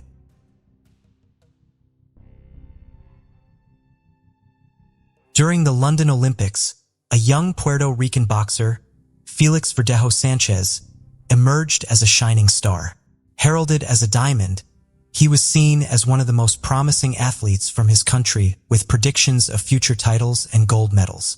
Everyone believed that this talented and driven young man would reach incredible heights in the world of sports. In 2021, Felix Verdejo's name resurfaced in the global media, but this time it was in the crime section. The story revolves around a teenage romance that grew into an obsession, ultimately leading to a horrific tragedy. This tale also highlights how the 2014 Knockout of the Year recipient, praised and promoted by two-time Olympic champion Vasyl Lomachenko, narrowly avoided a death sentence and was sentenced to life imprisonment instead. Despite overwhelming evidence in his accomplice's confession, Verdejo continues to deny any guilt. Born on May 19, 1993 in San Juan, Puerto Rico, Felix grew up in a modest, large family and had a passion for sports from an early age. Initially, he planned to pursue a career in baseball, but a pivotal incident changed his path.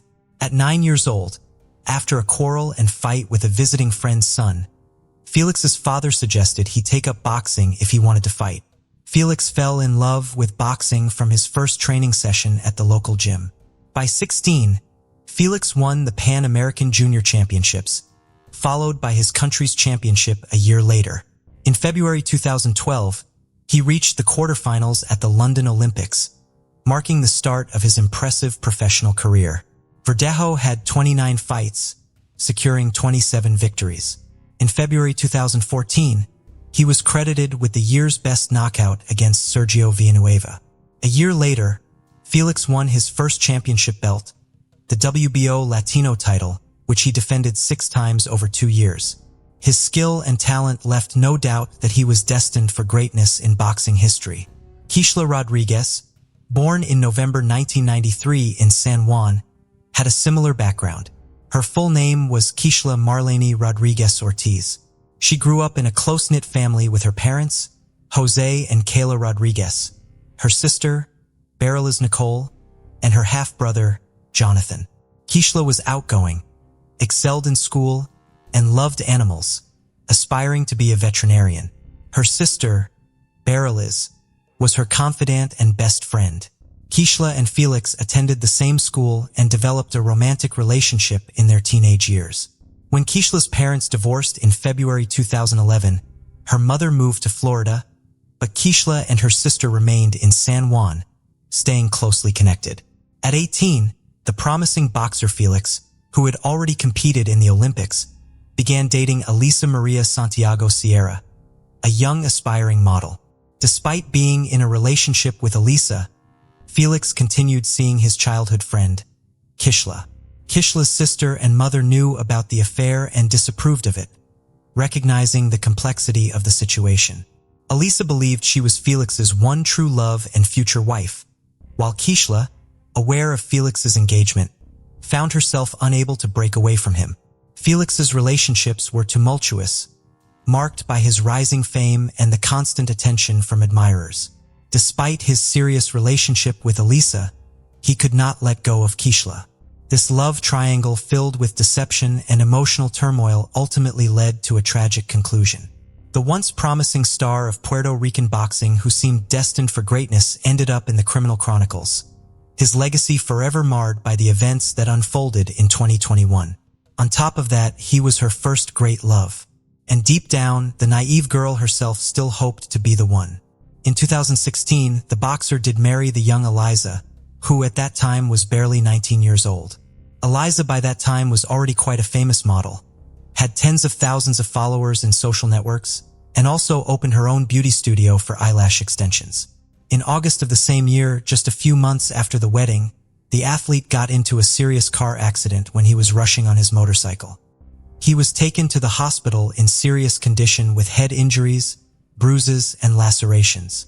His trainer, Ricky Marquez, seriously feared that his talented charge would go off the rails at the height of his career. But Felix, contrary to the disappointing prognosis, made a rapid recovery and soon returned to the ring. In September 2019, the boxer published in his profile in the social network a picture with Elise, who was in a large term of pregnancy. In the comment to the photo, he wrote, "Soon I will meet my daddy's princess." And a month later, he announced the birth of a daughter who was given the name Miranda Verdejo Santiago. The young man in public looked like a loving husband, caring father, and an exemplary family man. But secretly from his wife, he continued to meet with Kishla, who could not let go. As Eliza later admitted, she guessed that her husband was cheating on her, but every time he tearfully vowed to leave his mistress. Kishla repeatedly tried to break off this painful relationship, but Felix would not let her go. She had no other men because the boxer threatened that if he found out about the fact that Kishla had someone, not good for her and her chosen one. Kishla herself, who had fallen in love with Verdejo since high school, continued to love him despite everything. Rodriguez, as planned, connected her life with the care of animals and got a job at the Center of Veterinary Medicine and Aesthetics. Colleagues described her as conscientious, hardworking, and very responsible. She lived with 2 dogs and a cat, which she simply adored. In 2020, Eliza discovered the correspondence of her husband with several mistresses, including Kishla. The wife gave her husband a scandal and threw him out of the house, threatening that she would file for divorce and forbid him to see his daughter. Eliza's threats had an effect. In addition, in the career of the athlete at that time, there was a serious decline and unnecessary problems where he did not need. For a while, he really stopped seeing Rodriguez, but Felix still did not let her go, trying to control almost every step. Kishla. After a few months of secret visits resumed, and in April 2021, Kishla discovered that she was pregnant. She bought a rapid test at the drugstore, which only confirmed her fears. She first called her sister, who was aware of her complicated relationship with the athlete, and told her everything. It was out of the question to have an abortion because Kishla was already 27 years old, and she was ready to have a child even if she had to raise it on her own. A few days later, Kishla broke the news to the father of her child, hoping in her heart that he would accept it. But Felix was not happy, to put it mildly. He got angry and told his mistress that she should go to the doctor, and if the pregnancy is confirmed, it will be necessary to have an abortion. Naturally, Rodriguez answered him with a firm refusal, but the boxer began to threaten her and insist. Felix said that an illegitimate child will finally destroy his reputation, and this he cannot allow. After Kishla's visit to the hospital, her pregnancy was confirmed, and she now had a certificate to prove it. She called Felix and told him everything, which made him furious. Felix shouted and demanded that Kishla immediately get rid of the child, but she again responded with a categorical refusal. Then the athlete decided to go on the sly, saying that he did not believe her and wanted to personally look at the issued medical certificate. He appointed Kishla a meeting in the evening in a crowded place, which did not surprise her because they always tried not to draw attention to themselves and did not get in front of anyone. A few days before the meeting, the boxer stopped by his old friend, Luis Antonio Perez, who worked in a local machine shop and also had ties with the criminal world, selling illegal drugs. Felix briefly outlined the situation and asked him to help him get rid of his pregnant mistress. Luis had previously been in the field of vision of the police, and the prospect of being in prison scared him. But the athlete was persistent, assured that everything would go smoothly and the police will never come out on them. Besides, Felix promised him an impressive cash reward, and Luis agreed with the support of an accomplice. Felix called Quicla and told her that he wanted to meet her on the evening of April 29th to confirm her pregnancy and decide what to do next. Immediately after talking to her lover, Quicla called her sister back and told her everything. She still had hope that Felix would accept her child and would not insist on an abortion. But Berenice, all this situation is quite alarmed. She knew that the boyfriend had threatened her sister, and she was worried that he wouldn't do anything to her. Berenice called her mother and shared her concerns. But even together, they could not dissuade Quicla from that fateful meeting. At the appointed time, Rodriguez, taking a doctor's note, arrived at the meeting in her own Kia Forte automobile. Verdejo drove there in his pickup truck, in the back of which Luis was hiding. Quicla immediately got into the athlete's car and showed him the results of the tests. He once again talked about terminating the pregnancy, but Quicla, crying again, responded with a refusal.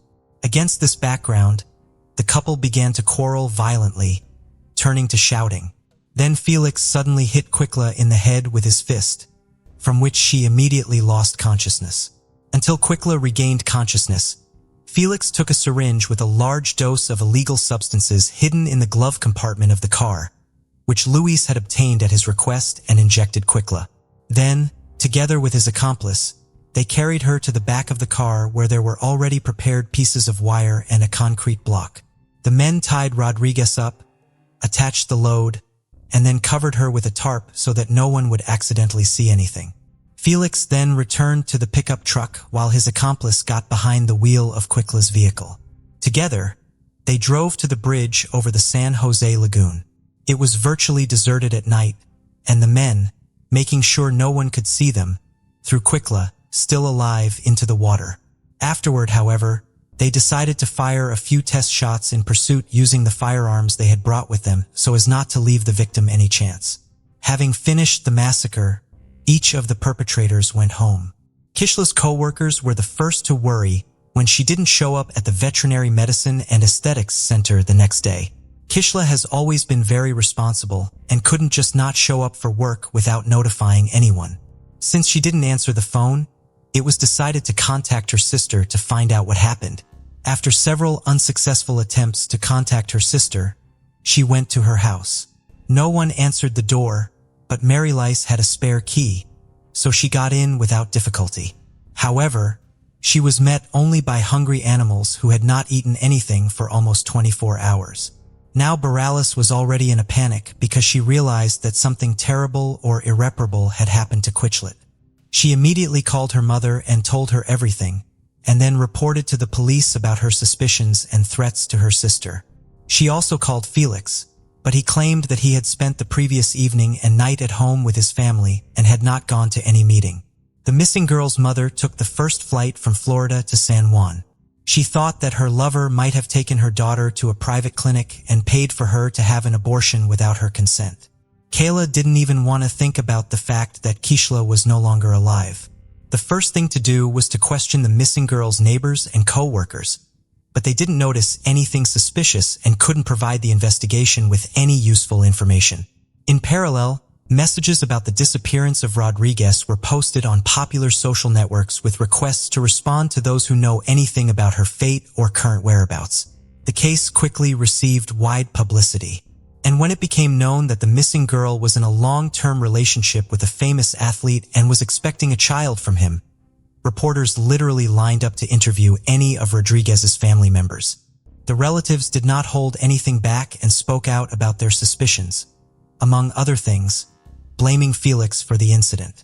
On April 30th, Quicla's car was found abandoned on the east side of the city with her documents and personal belongings inside. No signs of struggle were found in the interior, giving a faint hope of finding its owner alive. On May 1st, a passerby strolling on the bridge over the lagoon saw a strange shape resembling a human body in the shallow water. He reported his discovery to the police, who soon recovered from the water the body of a young woman, presumably the same one the whole city had been looking for several days. Members of the Rodriguez family, who arrived to identify the body, hoped to the last that it was not Quicla, but their hopes were not realized. The body had been in the water for several days and changed a lot, but the girl was immediately identified by a remarkable tattoo on her arm. When news of the gruesome discovery hit the press, the residents of the city revolted and began to go out to spontaneous rallies demanding punishment for those responsible.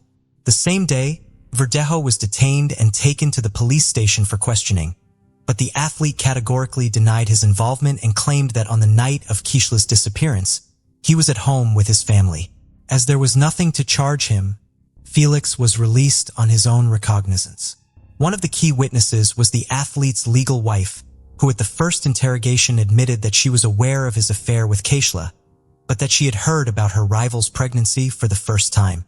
On top of that, she did not confirm her husband's alibi, saying that he was not at home on the night of the murder. The first thing investigators did was check traffic surveillance footage on the way to the bridge from which Keishla was thrown. That's how they found Felix's pickup truck and the victim's car traveling behind each other.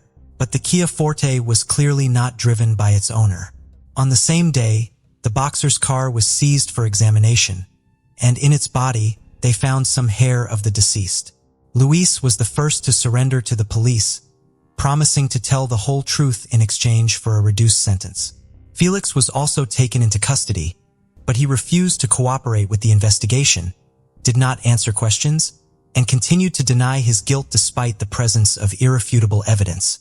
A firearm was seized from Felix, which he used to shoot the victim from the bridge and for which he had an official permit. Also, a cell phone check confirmed the fact that Felix, Luis, and Keishla were in the same location on that fateful night. Keisla's final farewell was on May 8th, and the funeral ceremony was all over the national news. It was a kind of action calling for the perpetrators of the tragedy to be punished to the full extent of the law, as well as an action to draw public attention to the problem of gender violence.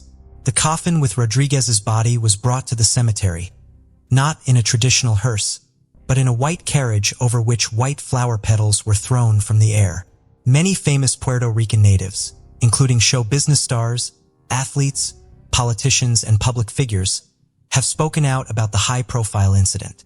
Verdejo was charged with carjacking, kidnapping, premeditated murder, and the murder of an unborn child. All of these crimes together carried the death penalty, but the relatives of the deceased from the very beginning asked the court to elect a sentence of life imprisonment for the killer so that he would suffer in captivity for the rest of his life. The hearing was repeatedly postponed due to the worldwide coronavirus pandemic. But in the spring of 2021, the trial was held in virtual mode.